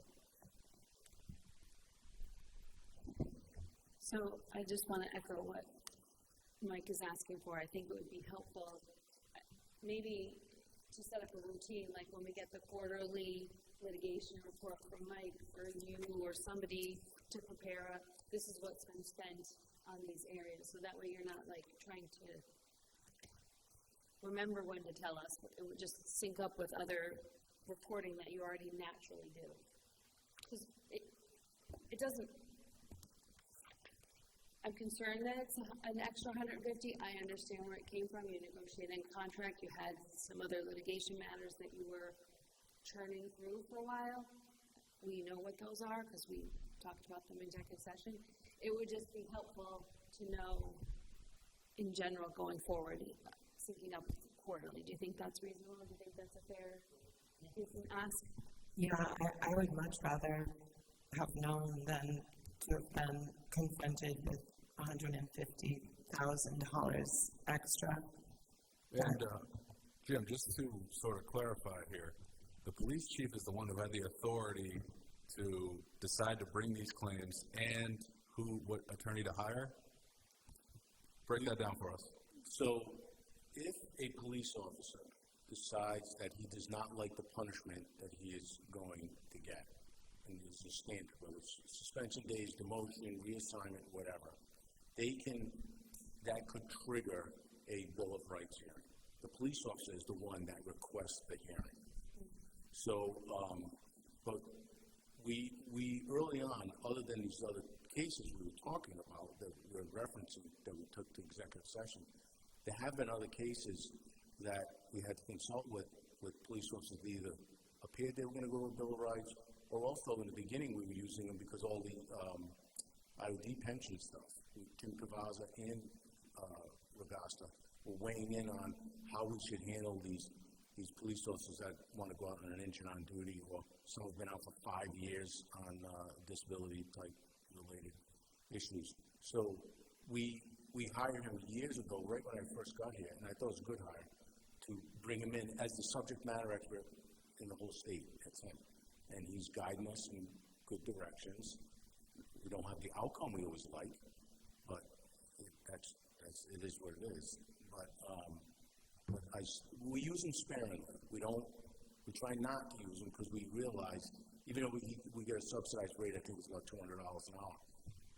We don't try and use them.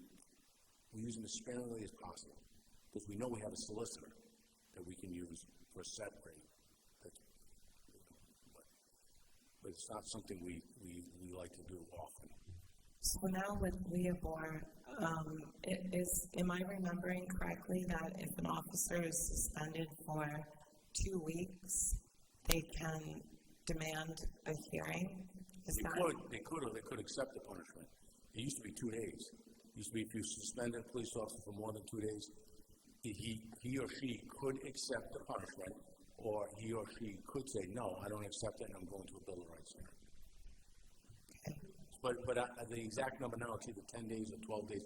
I don't know the exact, it's changed since I got out of the library. But this was well within the range of expectations when we knew that the chief was not going to lighten the punishment and actually go forward against the officer who requested the hearing under the statute, right? Like, these legal fees were well within the expectation of cost Well, we for didn't know, doing that. Well, we didn't know the exact number, but we knew it would be higher than not doing it. I mean, once the Bill of Rights was exercised, we knew there would be legal fees unknown. Actually, these legal fees are minor compared to what they could have been. And that's one of the reasons that the action was stopped. They could have been $500,000 or more per person. Okay. Because you're paying fees to an attorney, you're paying fees to the system, you're paying witness fees, it's a very complicated formula. So, and now we know that $87,765 is equivalent to 1 cent in our budget. So roughly 2 cents of our budget, or of our taxes, go to that. Is that correct? Yes. It is. So there is a really high bar to avoiding these, or utilizing the resources that we already pay for These are a last resort type action. No one likes to use them. I would rather that we didn't have to pay any fees and we didn't have to use these attorneys. But it's a fact of life, living in a state that has a Bill of Rights. And the smart thing to do is call in your legal counsel as soon as you think you're going to have a litigation issue, because they may be able to help avoid it. So, just a question. They automatically get the same increase that the non-union personnel get? Do we want to continue? You're talking about the general solicitor? Well, the whole thing, right? No, we have a negotiated rate with Cavaza and Regasta. Right, well, the general solicitor, the prosecution person. Yeah, that's all under So planning, general labor, and the prosecution are flat rated. We typically propose an increase, but I would say that they work with every department in kind of unlimited capacity. And on the lower level labor issues, I say lower level, like the bread and butter, unemployment hearings, things like that, we still use the solicitor for that. I also want to clarify, it's not just Leopold. I was at a 5-day arbitration this year with Tim Cavaza. We just came out of another 1-day session with IAFF. So there's other stuff mixed in there. There's a lot to personnel that goes on, and anybody can file a grievance, and often we have to push back, because if we don't, they're in violation of the contractual agreement, and we can't just roll over every time. So there's implications to everything we do, and it's not as simple as it would seem. But I will acknowledge that Leopold is a large part of it this year. Next year we could have almost nothing. This was an atypical year if you look at our past history. It was a higher year. Yeah. It goes 22, 79, 22, anomaly, back to 70. Yeah. I mean, so you have a $50,000 typical swing, right? 22 to 80. Like, I'm not a lawyer, but it's a lot of money. Legal fees are undoubtedly a lot of money, and as the manager said, glad to put together a report. Cost avoidance is sometimes difficult to calculate.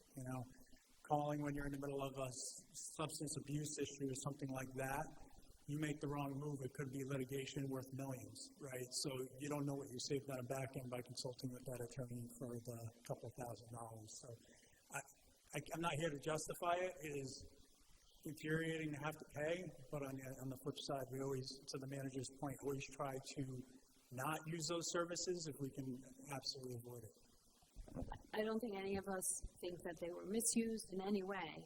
I think people are asking just to be aware of the use in the pattern, and we don't need to go, it's now at 10:15. I think we all think it's good best practice to just tell us what you're spending on the legal on a quarterly basis, and let's just move on. Yeah, I don't think everybody's infuriated. I think we're just like, wow, you know. Legal fees are expensive. I think we all know that. It's just, Says the lawyer. that's just how society values a certain service. I mean, that's just the world we live in. And I think they're necessary. They advise us well at meetings. Is that an advertisement?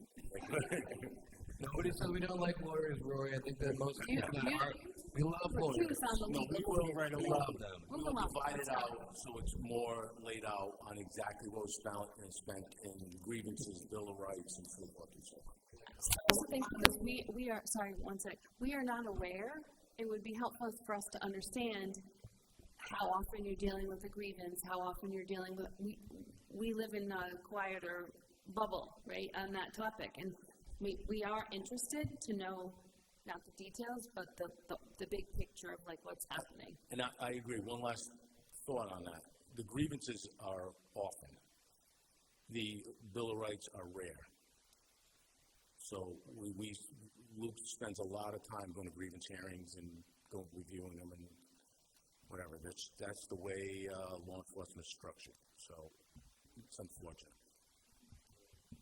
So just one thing to think about while we're all here, we are very fortunate to have two lawyers on. If we think about their hourly rates, what we're getting, the benefit of their services, I personally am thankful for that because as a business owner, I really tried to avoid having to hire lawyers. So I appreciate hearing what they have to say. Hey, CPA fees are high too. So, I mean, if we're looking at the amount the auditors charge for the annual audit, All right, if there's a Robert's rule, I've turned the page to the next page, 56 I'm on. CPA and an attorney, double whammy. So the next page is town council, boards, and commissions. Overall, between all of them, which is made up of town council, budget referendum, probate court, assessment board of review, planning board, conservation commission, and zoning board, overall, between all, they are proposed to increase by $2. Some are going up, some are going down, but overall, it's a $2 swing up proposed for next year. So the total in the operating budget for all of these boards and commissions is $87,523 in the current year. It's proposed at $87,525, $2 up for the upcoming year.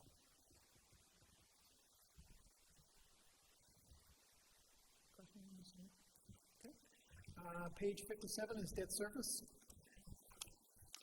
The top portion is the expenditure summary. So that's a breakdown of our debt service costs. So you see the $3.5 million for education, $812,000 related to the town existing debt, and this is all existing debt on the books, and $71,000 related to the guild. So that is the breakdown of our current expenses for debt on the books.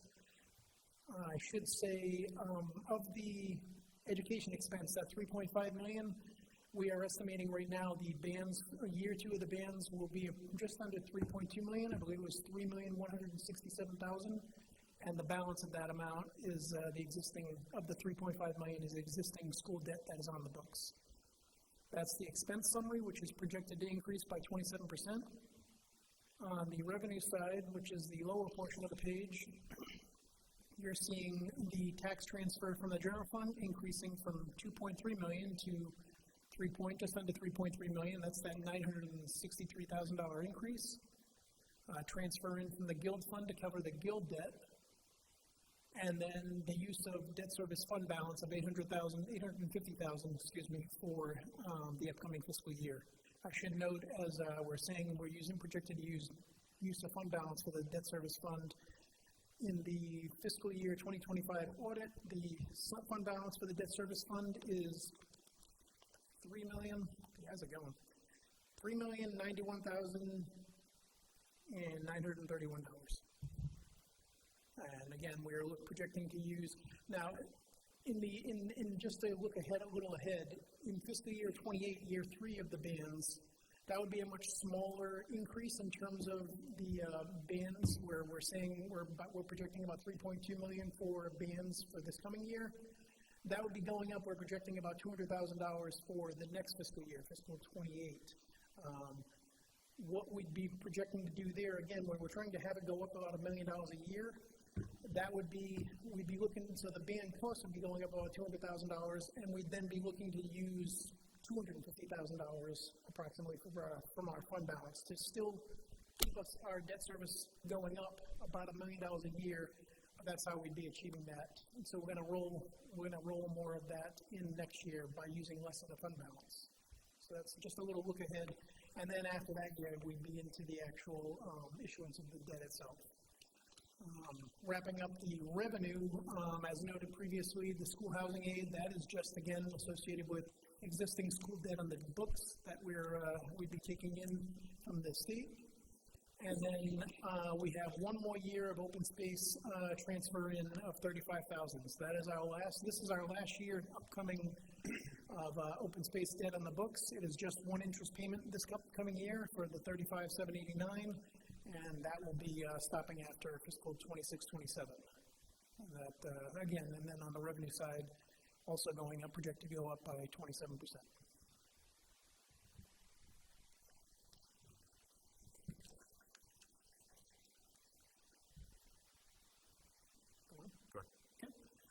Next page is the school department. Again, on the top portion, you're seeing the expenditure summary. Again, within their budget, they're projecting a decrease in personnel to 366. That's a decrease of 3 personnel. The budget itself, up until the last line on expense, is the budget as received by the school department.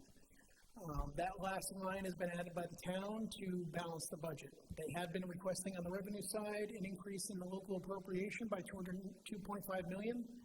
That is, the revenue has been removed, so we're level funding. We're proposing a level fund of the $55,994,000. And that last line on the expense, that budget adjustment line, that's balancing the budget. That's removing the expense on the expenditure side. And overall, the budget is increasing by about $50,000. That's through a few causes, but basically the fund balance is what's up there. You see a few other accounts up slightly, but they're using more fund balance. Obviously, there'll be more discussion on this Monday night. So these are just the high-level numbers that they gave to you. They didn't give you a budget on Valentine's Day. They did. They gave us a budget on Valentine's Day. I will note, and I have not mentioned this to the town manager yet, I have gone back to them. If you noticed, I don't have actual data. And that's one thing I did go back to them on just recently. So I'm hoping to get it soon. But that's, again, it's in the charter in terms of budget regulations and guidelines, what's required in terms of actual for certain years, projections, and we don't have it right now. So I have gone back to them on that, requesting that information. If I get that, I'll certainly update the budget and update these pages, but I do not have that right now. When you get that data from them, would you pass that on to us? Absolutely. And if it helps, yeah, tell them that the council is asking for it. Will do. So they're not providing that, right? So the last fiscal year, because they didn't complete their audit information that was due December 31st, 2025, right? They were delayed. The audit is out now. The audit is done, but we had a delay, substantial delay. Substantial delay. We got Brian was able to do the one that facilitated, right, to get the extension? Yes. And they didn't meet the extension date either. No. So then it went past that, and they finally made it. So for the public who might still be listening, all of that information was due from the school department on December 31st, correct? To the auditors? The audit information was due to the Auditor General by the end of the calendar year. So all cities and towns have to get their audits submitted by 12/31 or 1/1. And we didn't meet that deadline because the school department didn't provide the information. Then you so kindly negotiated us an extension. Yes. And they didn't meet that. We were told by the schools they'd need a 2-week extension. We got a 1-month extension, and the audit was submitted right before the end of February, so we effectively needed 2 months. So they got a 1 month extension, and then they took an additional month. So they're 2 months late, even with a 1 month extension. They asked for a second extension, it was denied. Okay. They've never given out a second extension. And what's the impact of not completing that audit? We didn't really get an answer.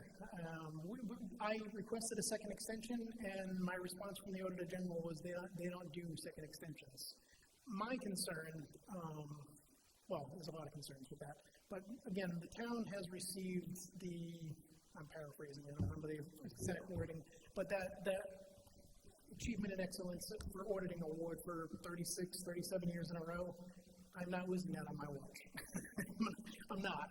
So that was my concern. I did not want to lose that. I was in constant contact with the GFOA and with regards to that as well, but it's hard when I was out of my extension period with the state and they weren't giving me another extension. They were basically just waiting on us to get it submitted. I didn't have a good update to give the GFOA if they came calling, where is it? Or where's your another extension? I didn't have that. I was basically told by the state we weren't getting another extension, get it done. So does the superintendent and the school committee know that we might be asking questions about why they sort of stumbled on that? I have some questions that get more specific as to what we're talking about. So the independent CPA firm performs the annual audit. Yes. They requested certain information from the school department. They didn't get it until late in time, which caused an audit report to be issued at a later time than we had hoped. So the last piece of the audit is first there's an MTP report, Municipal Transparency Portal. That's really the last piece that gets done. And before the schools can do their portion of that, they have to tie out their numbers with RIDE UCOA. And they had a number of errors come up, a number of errors. And it took them a long time to work through those errors to get their numbers to tie out with RIDE. And once that took a long time, and then once that got done, then they had to work with municipal finance with the state to do their portion of the municipal transparency report. So there were a number of issues involved, but that is really the last item that goes into the audit, and that's where we get tripped up. Yes. So did that give us a qualified opinion from the independent CPAs? No, not at all. So what's the effect here then? We still have an unqualified opinion. We do. We were late. The Auditor General is I could check on this for you, but like in recent years, a lot of communities have been late with the audit. A lot. How about any weaknesses identified in internal controls related to that? No, not at all. So despite all this, unqualified opinion. Yes. So really, there should be no impact on the 37 years of. No. Other than one of the requirements is timely. I did have an extension, and they didn't come back before we got the audit done. But that is one of the requirements as well, being timely. So that's where my concern was there. So just to be clear on all of this, the town has an obligation under state law to file the audit with the Auditor General's office by a certain date, and that includes the entire school department audit. Yes, they are a function of the town. Which you have no control over, but you're held responsible for. Yes. Now, when we say the audit, we're talking about the audited financial statements, which are accompanied by an audit opinion? That's correct. Okay. So how do we know, how does anybody on this council be assured of what their actual budget needs are and their priorities? Like, how does one determine that? That's a good question. I have a good relationship with the superintendent, but I could not in good faith put any number down for this council to consider an increase or even a recommendation, because I don't know and I was not provided sufficient answers as to why they needed that amount of money. And that came, and I heard that secondhand. I didn't hear that from the superintendent. I heard it from after it was reported to the school committee. So I wish I could give you some guidance on that, but I don't have any. I mean, we expect that they'll come to us on this upcoming Monday and have at least some in-depth financial information to present, along with sort of a narrative as to why it is justified that they are requesting an increase in the property tax transfer. I mean, that's just basic, that we can assume or expect that they'll do that. You're right, but I would have liked to get a heads up on it before it was announced to a school committee and went public. I knew nothing about this until I got a call. So all they did was approve a $2.5 million increase with no backup, for lack of No a better definitive backup that I could sit down with Brian. Brian and I both came to the same conclusion that, like, there's nothing so definitive here or with a dollar amount attached to it that we could correlate the two. Okay. So that's why we're in the boat we're in. I level funded it, and I hope they come to the council Monday with definitive answers on why they need it, what they need it for, and what the amount is, the exact amount. Okay. Just for everybody's edification, I did have a conversation with Carol Vetter about it, because she told me about the $2.5 million. And my suggestion to her was, you need to come to the council and make your case, but part of it is having the data to make the case. I can give you sort of a broad overview from that discussion, and from my own time on the school committee. We've spent the last 6 budget years flatlining the town's contribution to the school department, despite COVID, despite inflation.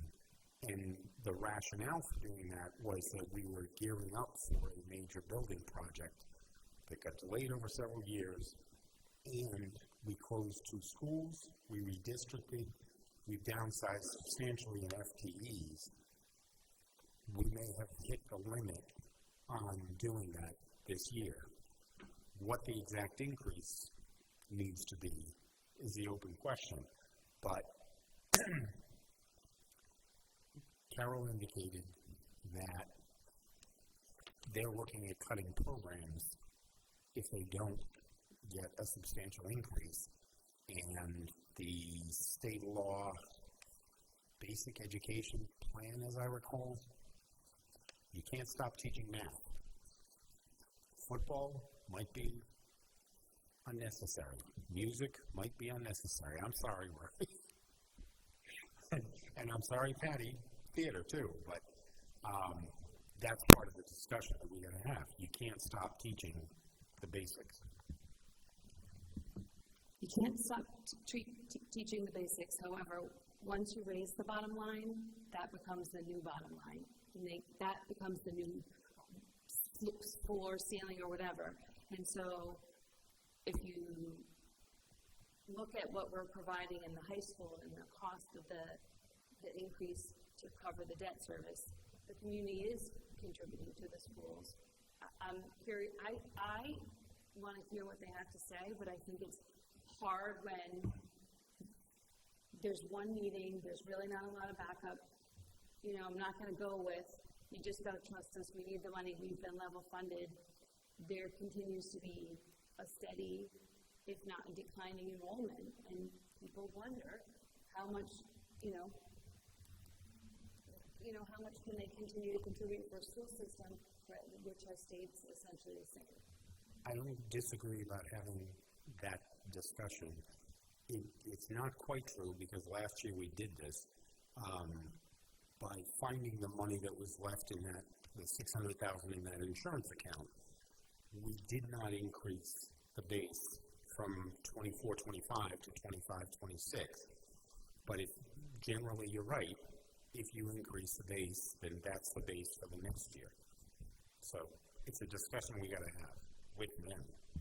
Well, on Monday, sorry, Jay, on Monday, are they going to present first? Because I feel like we're getting It's just them presenting. It's none of this overview of the town departments? Okay. Good. So I'm looking forward to collaborating with our colleagues in the school committee and the school department on making sure that we are funding our programmatic side to the fullest. I am definitely looking forward to finding out what the $2.5 million placeholder is and what that is. I'll echo some constituent comments to me over the past couple weeks.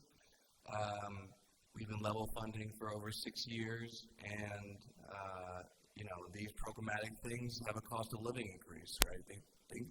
These programs that we love at our schools cost more money every year, like everything else. I agree with what Councilwoman Berger said, though. The new limit is the new limit for moving forward. So my comments tonight aren't that I have any answers, but I do want to echo and not commiserate, but with folks saying that we're level funding, right? I think that every single member of this council is supportive of schools and is supportive of programs here. And I think that we're all looking forward to finding out what the $2.5 million is. On a positive note, a starting point toward getting them more is the costs or expenses saved for keeping Curtis Corner open. Now that that'll be knocked down, that cost will no longer exist. Whatever that amount is, hopefully they'll at least be able to tell us that.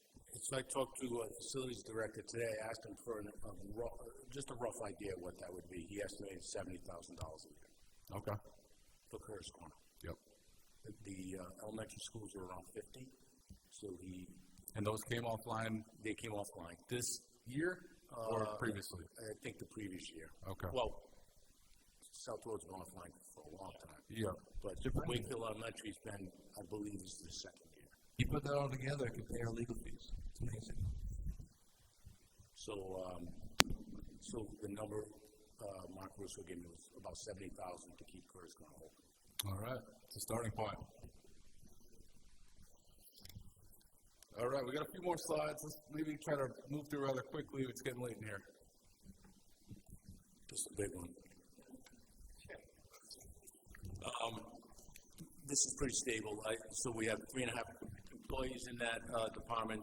Myself, Luke, Jess, and Jean is the part-timer. Although she's assigned to the office and does help with certain functions, she's downstairs and she's the greeter now, and she does a great job with that. It's nice seeing the light on and someone sitting behind the desk. So this budget has been impacted minimally. If you go, let's look at the budget drivers, number 2. Let's go right to that one first. So the reason the benefits increased was because the person in that position prior to who currently is in that position, Jess gets health care from the town, the other person, Colleen, did not. So that's why that number went up. And the cumulative wages are just by some of the raises that occurred over the past year and some of the shift in rates that were paid from one person to the next. All right, thank you, Jim. That's it.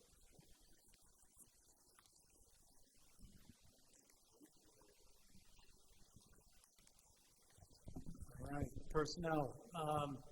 So I'd be remiss if I didn't mention the staff of 1.7 FTEs.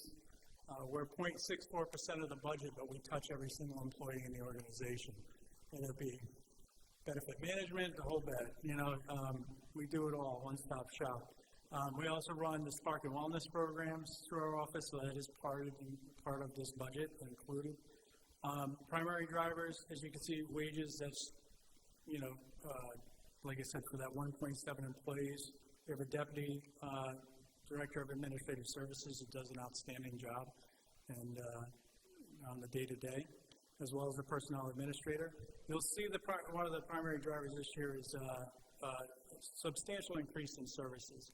And like many departments, that's attributed to software. One is a cost shift. So we've used Power DMS for policy management in the police department. That's been ongoing for the past couple of years. We're now assuming that cost in the personnel and expanding it, because one of the things when we came in, I've realized is we don't have a really robust policies in place. We have a lot of historical memos and things like that. What you'll be seeing coming before you this year is a more comprehensive policy manual that will guide non-union staff and also fill in the holes between where our contractual agreements are. Often when we get into litigation and we're on the losing end of that, it's because of lack of policies and lack of sign-off on those policies. Power DMS has an electronic logging of all policy sign-offs and distribution system for administering those policies. So I want to adopt that in personnel for this year. We've already started that process to integrate that in our workflow. Last year, we started with application systems through NeoGov, which has really helped with recruitment. So that was already built in. This year, we're adopting Onboard, which will take care electronically of all onboarding paperwork. If you can imagine taking on seasonal staff with 100 plus applications in one period, being able to onboard people electronically is a massive help to that 1.7 employees. Finally, there's a $10,000 add next year for evaluation software. One thing we haven't been consistent on, and this is again gets in the legal aspects of labor, is doing performance evaluations on a regular basis, reminding directors, logging those evaluations. This software would tie into the NeoGov system, so applications, onboarding, performance management would all be contained in that system. Power DMS is also owned by NeoGov, so we'd have one complete solution in personnel to manage all aspects of human resources. So that's the goal. By the end of the fiscal year for 2027, we'd have all those solutions implemented. That's really the cost drivers for the upcoming year on the increases beyond wages. All right, thank you, Luke. One question on the electronic handbook. I'm just curious. I assume we don't include NDAs in that.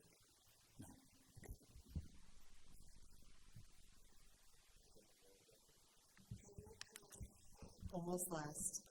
I am going to also thank my staff for all of the work they do. Without them, we would not be able to run nearly as smoothly as we do. They are absolutely imperative to our job. So first, for the town clerk budget, we don't really have anything changing other than like wages and the benefits. Maybe a few minor things here and there with just increases with an increase of cost for regular things such as supplies, softwares, etc., but nothing major. Moving on to canvassing, as I'm sure you guys are aware, it is an election year.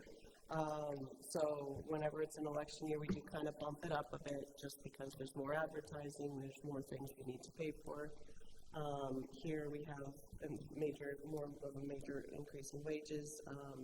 Benefits decrease due to a buyback from a family to a single plan, so that's why that decreases there. But other than that, also nothing major. And then lastly for me, under municipal court, the biggest increase that we're doing is we are increasing our police detail account. Initially, we only had security detail for municipal court. We did branch out and start security detail for housing court as well.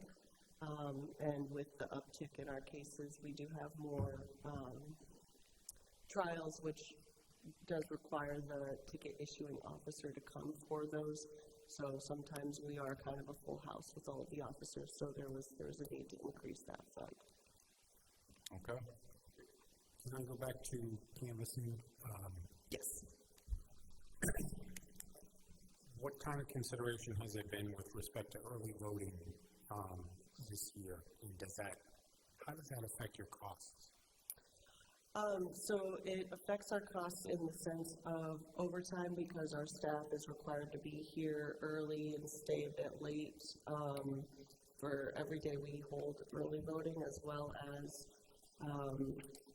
actual election day. We are here for a very long time. Poll workers, we have a set stipend for them for the day, as well as canvassing is still a set stipend, so we have pretty much the same as we had the last election year. None of those have increased. Does the state set the start date, I should say, for early voting? Yes, so it is 20 days prior to every election. Does the state set hours for you to be open or not open? In regards to being open on a weekend, are you saying, or hours? Early morning, late night, or weekends. We do have that flexibility, what we've done historically, since it is a lot of work over such a long period of time, is we just stick with our normal business hours for early voting. So, except for the last day of early voting, that is a cutoff at 4:30. That is a state thing. And there's a bill pending to move Election Day to the Wednesday? Yeah, Wednesday. Yes. After Labor Day this year? That is correct. Is that going to have any effect on you? I would say probably yes, and I think Extend it one more day. Yeah, we're going to have to evaluate that once we get a little further in where they are with the bill. The reason I'm asking the question is, and I understand the administrative concerns keeping it to regular office hours for early, but there seems to be, in this town in particular, I can't quote you chapter and verse from 24, but when I looked at the numbers, it seemed that South Kingstown did a lot more early voting than other towns did. We are very high. We rank very, very high in early voting, and while it is absolutely wonderful, we have about 9 polling places open on Election Day that are open for a lot longer, and due to all the work that my staff does put into this, I have always tried to refrain from making them work the weekend before the election, just so that they get their opportunity to rest and be their best for Election To sleep Day. and be ready for Tuesday. Yeah. Whatever the council does wish to do, we will do, but it's been my position that I do want to make sure my staff gets the opportunity to rest, and we do have a lot of poll workers that are there available at the polls for Election Day themselves. The reason I'm asking this is because it seemed to me we might even do better with early voting, which would cut down on some of the pressure on Election Day, if we had maybe 1 or 2 evenings, and I don't know the legalities with the Secretary of State's office, to decrease the number of polling places. In the past, I thought Susan Flynn had said that's all determined by the state, the number of polling places that are open. It's hard to negotiate. We can say it's the rec center and Broad Rock, but we can't say there's only 2. We can pick the place, but not the number. I don't know if I'm fully understanding the question. Mike, I think what he's saying, to translate for you, is if we encourage early voting, because it's happening already, expand to evening hours, you might be able to have 6 polling places instead of 9. I think Yeah, unfortunately not. That is determined by the state, and because they go off of the voter population for each of the districts, and we're already scrambling a little bit with the schools some of the schools closing. So we'll already, and the high school being under construction, so we've effectively lost 3 polling locations for this year that we are working on. New locations? A new location. So we're looking at Eastdale Elementary School right now for potentially districts 4 and 5. We did get the inspection done by the Board of Elections for that, and then Wakefield Elementary School is usually a very small district, and we were potentially hoping to try to do the garage for that one, just because it's right across the street, not a huge difference, so we're already kind of scrambling in that regard. But they go off of, because we have a lot of rep and senate districts that are different, and not enough buildings that have multiple rooms. Yeah. Okay. Because of Okay. It's a fun puzzle. The previous question. Thank you, Nicole. Just the previous questions for the municipal court. Jim, you mentioned a while ago that our municipal court got kind of cleaned up. We got a robe for the guy, for our justice. It's covered. This budget covers everything we need. We have made very many improvements, and it's running very, very smooth. Excellent. Thank you, Nicole. I'll be here next week to probate court. It's going to be a tight ship in here. Probate court's always a tight ship. Jim House got it tight, tight. All right, Brian, let's try to get through the remaining slides in less than 30 seconds a slide. Can you do it? We'll try. All right. Next is finance. I got to take a few seconds of the 30 seconds and just thank my staff because I'd be in trouble if I didn't. I usually have a few of them watching, so hello, Julie and Sharon. But they do a great job, and I really appreciate everything they do. They allow me to lock myself in my office and work on this because they can handle themselves very well. In terms of drivers on finance, we're actually going down. And the reason why we're going down is really within that capital outlay, in last year's budget, the cost for QDS was to be split between the tax assessor and finance. I budgeted and put the whole thing in my department. And then half went to assessor as well. So I'm over in this year, and you're going to see those funds getting moved to the legal to cover, that will be going towards the legal to help cover that. But that's why you're seeing the significant decrease in the capital outlay for finance. That's I had over budgeted for software for QDS in the current year. That's really the driving force and why we're going down this year. All right. We can just keep moving, Brian. Yep. Operating expenses, so these are all the insurances. I touched on this earlier. Really the driver here that we keep exceeding is that municipal insurance. That's the property and casualty. And that's why we're trying to get ahead of it. We're projecting $635 this year, and we're projecting to go up over that $645. It's a significant increase over the budget, but we keep exceeding our budget, as you can see. That's the driving force on the increases for the upcoming year. And on the audit, we're actually going down slightly because with the 25-26 budget, that was the first year of a new 3-year contract. We didn't know where the bids were coming in, so we went a little higher just to make sure we would cover it. And now with the bids in, we're able to lower that a little bit, and so the bids came in a little bit lower. So that's audit's going down a little bit, and insurances are up. And that refers to the independent CPA firm's fees. Yes, it does. All right. I should say our portion. The schools pay a portion and some of the side funds pay a portion, but yes, that's the general fund portion. Contributions to human services and outside agencies. We have $7,000 budgeted within the celebration parades account and $175,050, which is level funded in the miscellaneous account, which is waiting for the town council to allocate to the various agencies, which we will be discussing on Thursday night. When? Thursday night. Thank you. But overall, that department is level funded.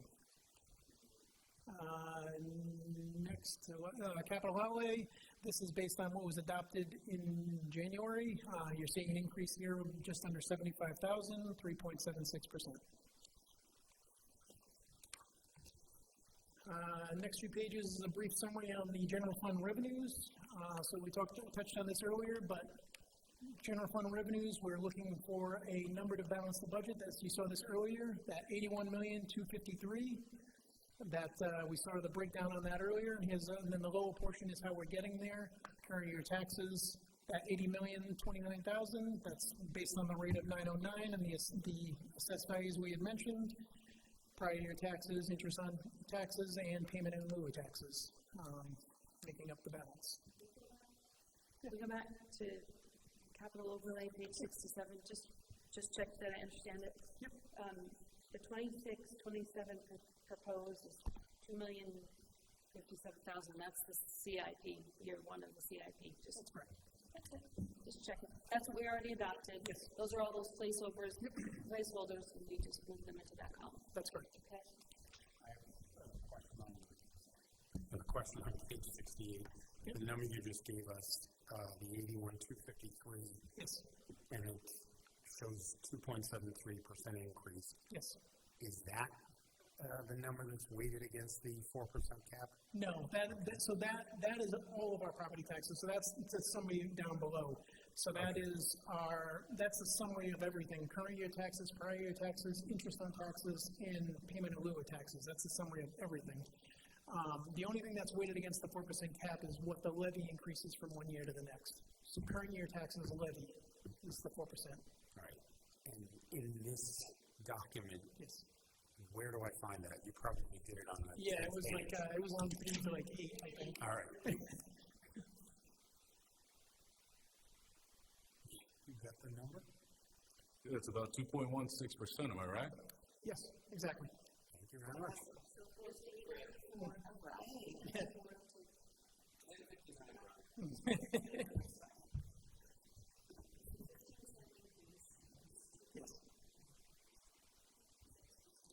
It's in the beginning of the presentation. It's on one of the slides. Thank you. Keep going, Brian. Okay. This is the proposed state aid, which is proposed to increase by $421,000. Really, the drivers here of meal and beverage going up $100,000, hotel tax going up $267,000, and really for the first time I think I've seen since motor vehicle phase out cyberware, seeing an increase there of $70,000. Those are the in terms of the state other. I have a note on that. That is. We're seeing a slight decrease in pilot from the state, and we're getting an increase in federal aid for the police department of $31,000. So overall, state aid is proposed to increase $421,000. All right. Let's keep going, Brian. All right. Licenses and permits are proposed to increase $78,000. Some drivers on that is building inspection fees. Those have been driving up the last few years. Rents and permits are up slightly. That's recreation revenues and town clerk license and permits. I think that is municipal court.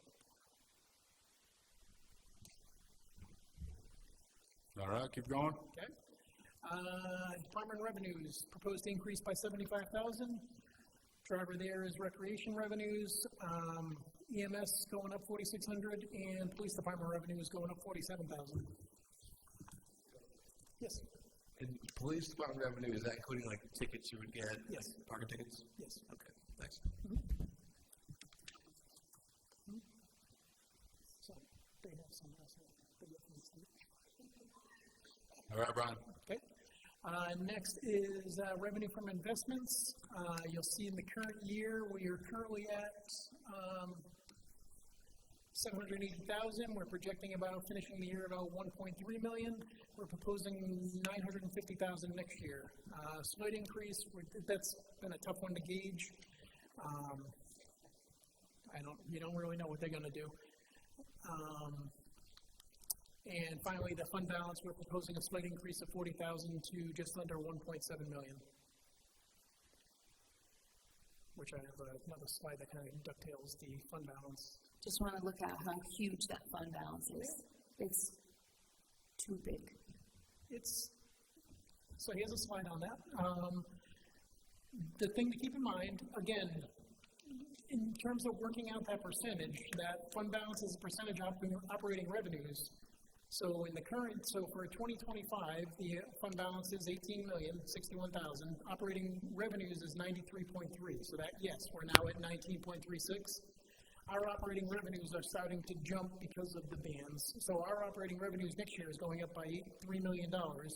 And because we're showing a projected surplus of $1.5 million and using a fund balance of $1.7, fund balance is going down. Operating revenues are going up, so we're projecting that percentage to come down to 18.64 next year.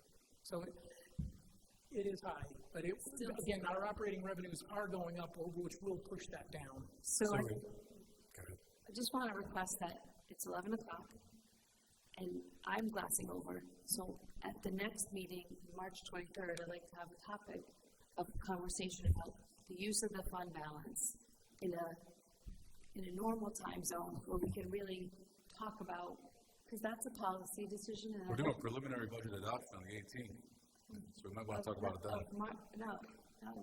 March 18th.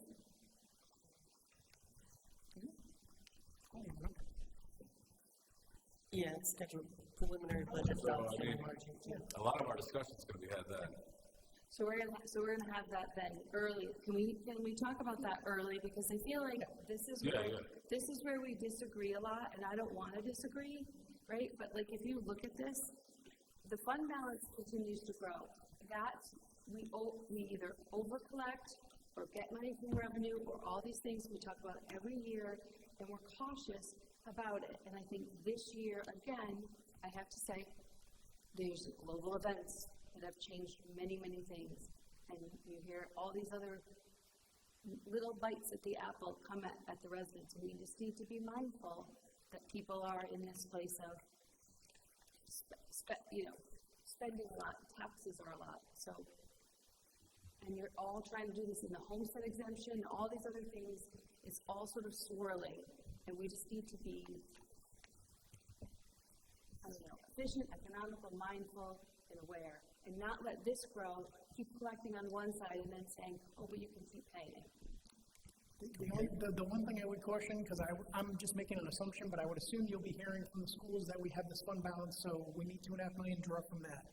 That's a year-over-year operating cost. Your fund balance will go. Fund balance should be used on one-time use expenses, not something like that. I agree. Yeah. I agree. I just wanted to add that. Just remind us, you've got the 18.64 projected fund balance. Tell me again what the GFOA recommendation. Between a minimum of 2 months is just under 17% as a minimum. I think it works out to 16.76 because they request 2 months of operating expenses, which works out to just under 17% as a minimum. And then our policy is 10 to 17%. Our policy is 10 to 17? Yes. And we're at? 19.36. There you go. But we're going to 18.64. We're projecting. With this budget. Yes. And that's where, again, our operating revenues will continue to skyrocket as the bond comes online. That's going to be going up every year. And one of the global factors to include in this discussion is we're going to wind up going back to our rating agency when we do the actual bond, not the bands. Yes. So Brian, you're saying even if the balance in the fund stays the same over time, the percentage should go down because our revenues will jump? Yes, absolutely. That's where, in this 1 year, the operating revenues are going up $3 million, so that's just going to keep pushing that percentage down. Okay. Yep. All right, 2 more slides. Yep. Operating transfer in. These are transfers in. The driving force here is we're not going to, we had a one-time revenue from that healthcare management fund in the current year, and also the school field maintenance is being reduced with Tucker Field. Tuckertown? Hazard Field. Hazard. No, what is it? Yeah, where the high school is, Hazard Field. Yes, thank you. The CCMS. Yeah, yes. CCMS. God, I'm getting late too. I'm going. That was back to, I believe, Smithfield's field is Tucker. I don't know. All right, 2 slides. We're almost there. I'm losing it. Yeah. And then finally, the operating transfers out. Proposing to go up $1 million, the bulk of which, as you can see, is the debt service fund going up $963,000. Balance of which from Recreation Center at $53,000 and Senior Center at $5,300. All right, that'll do it. That'll do it. Good job. Don't need a motion. No votes taken. 30. We're all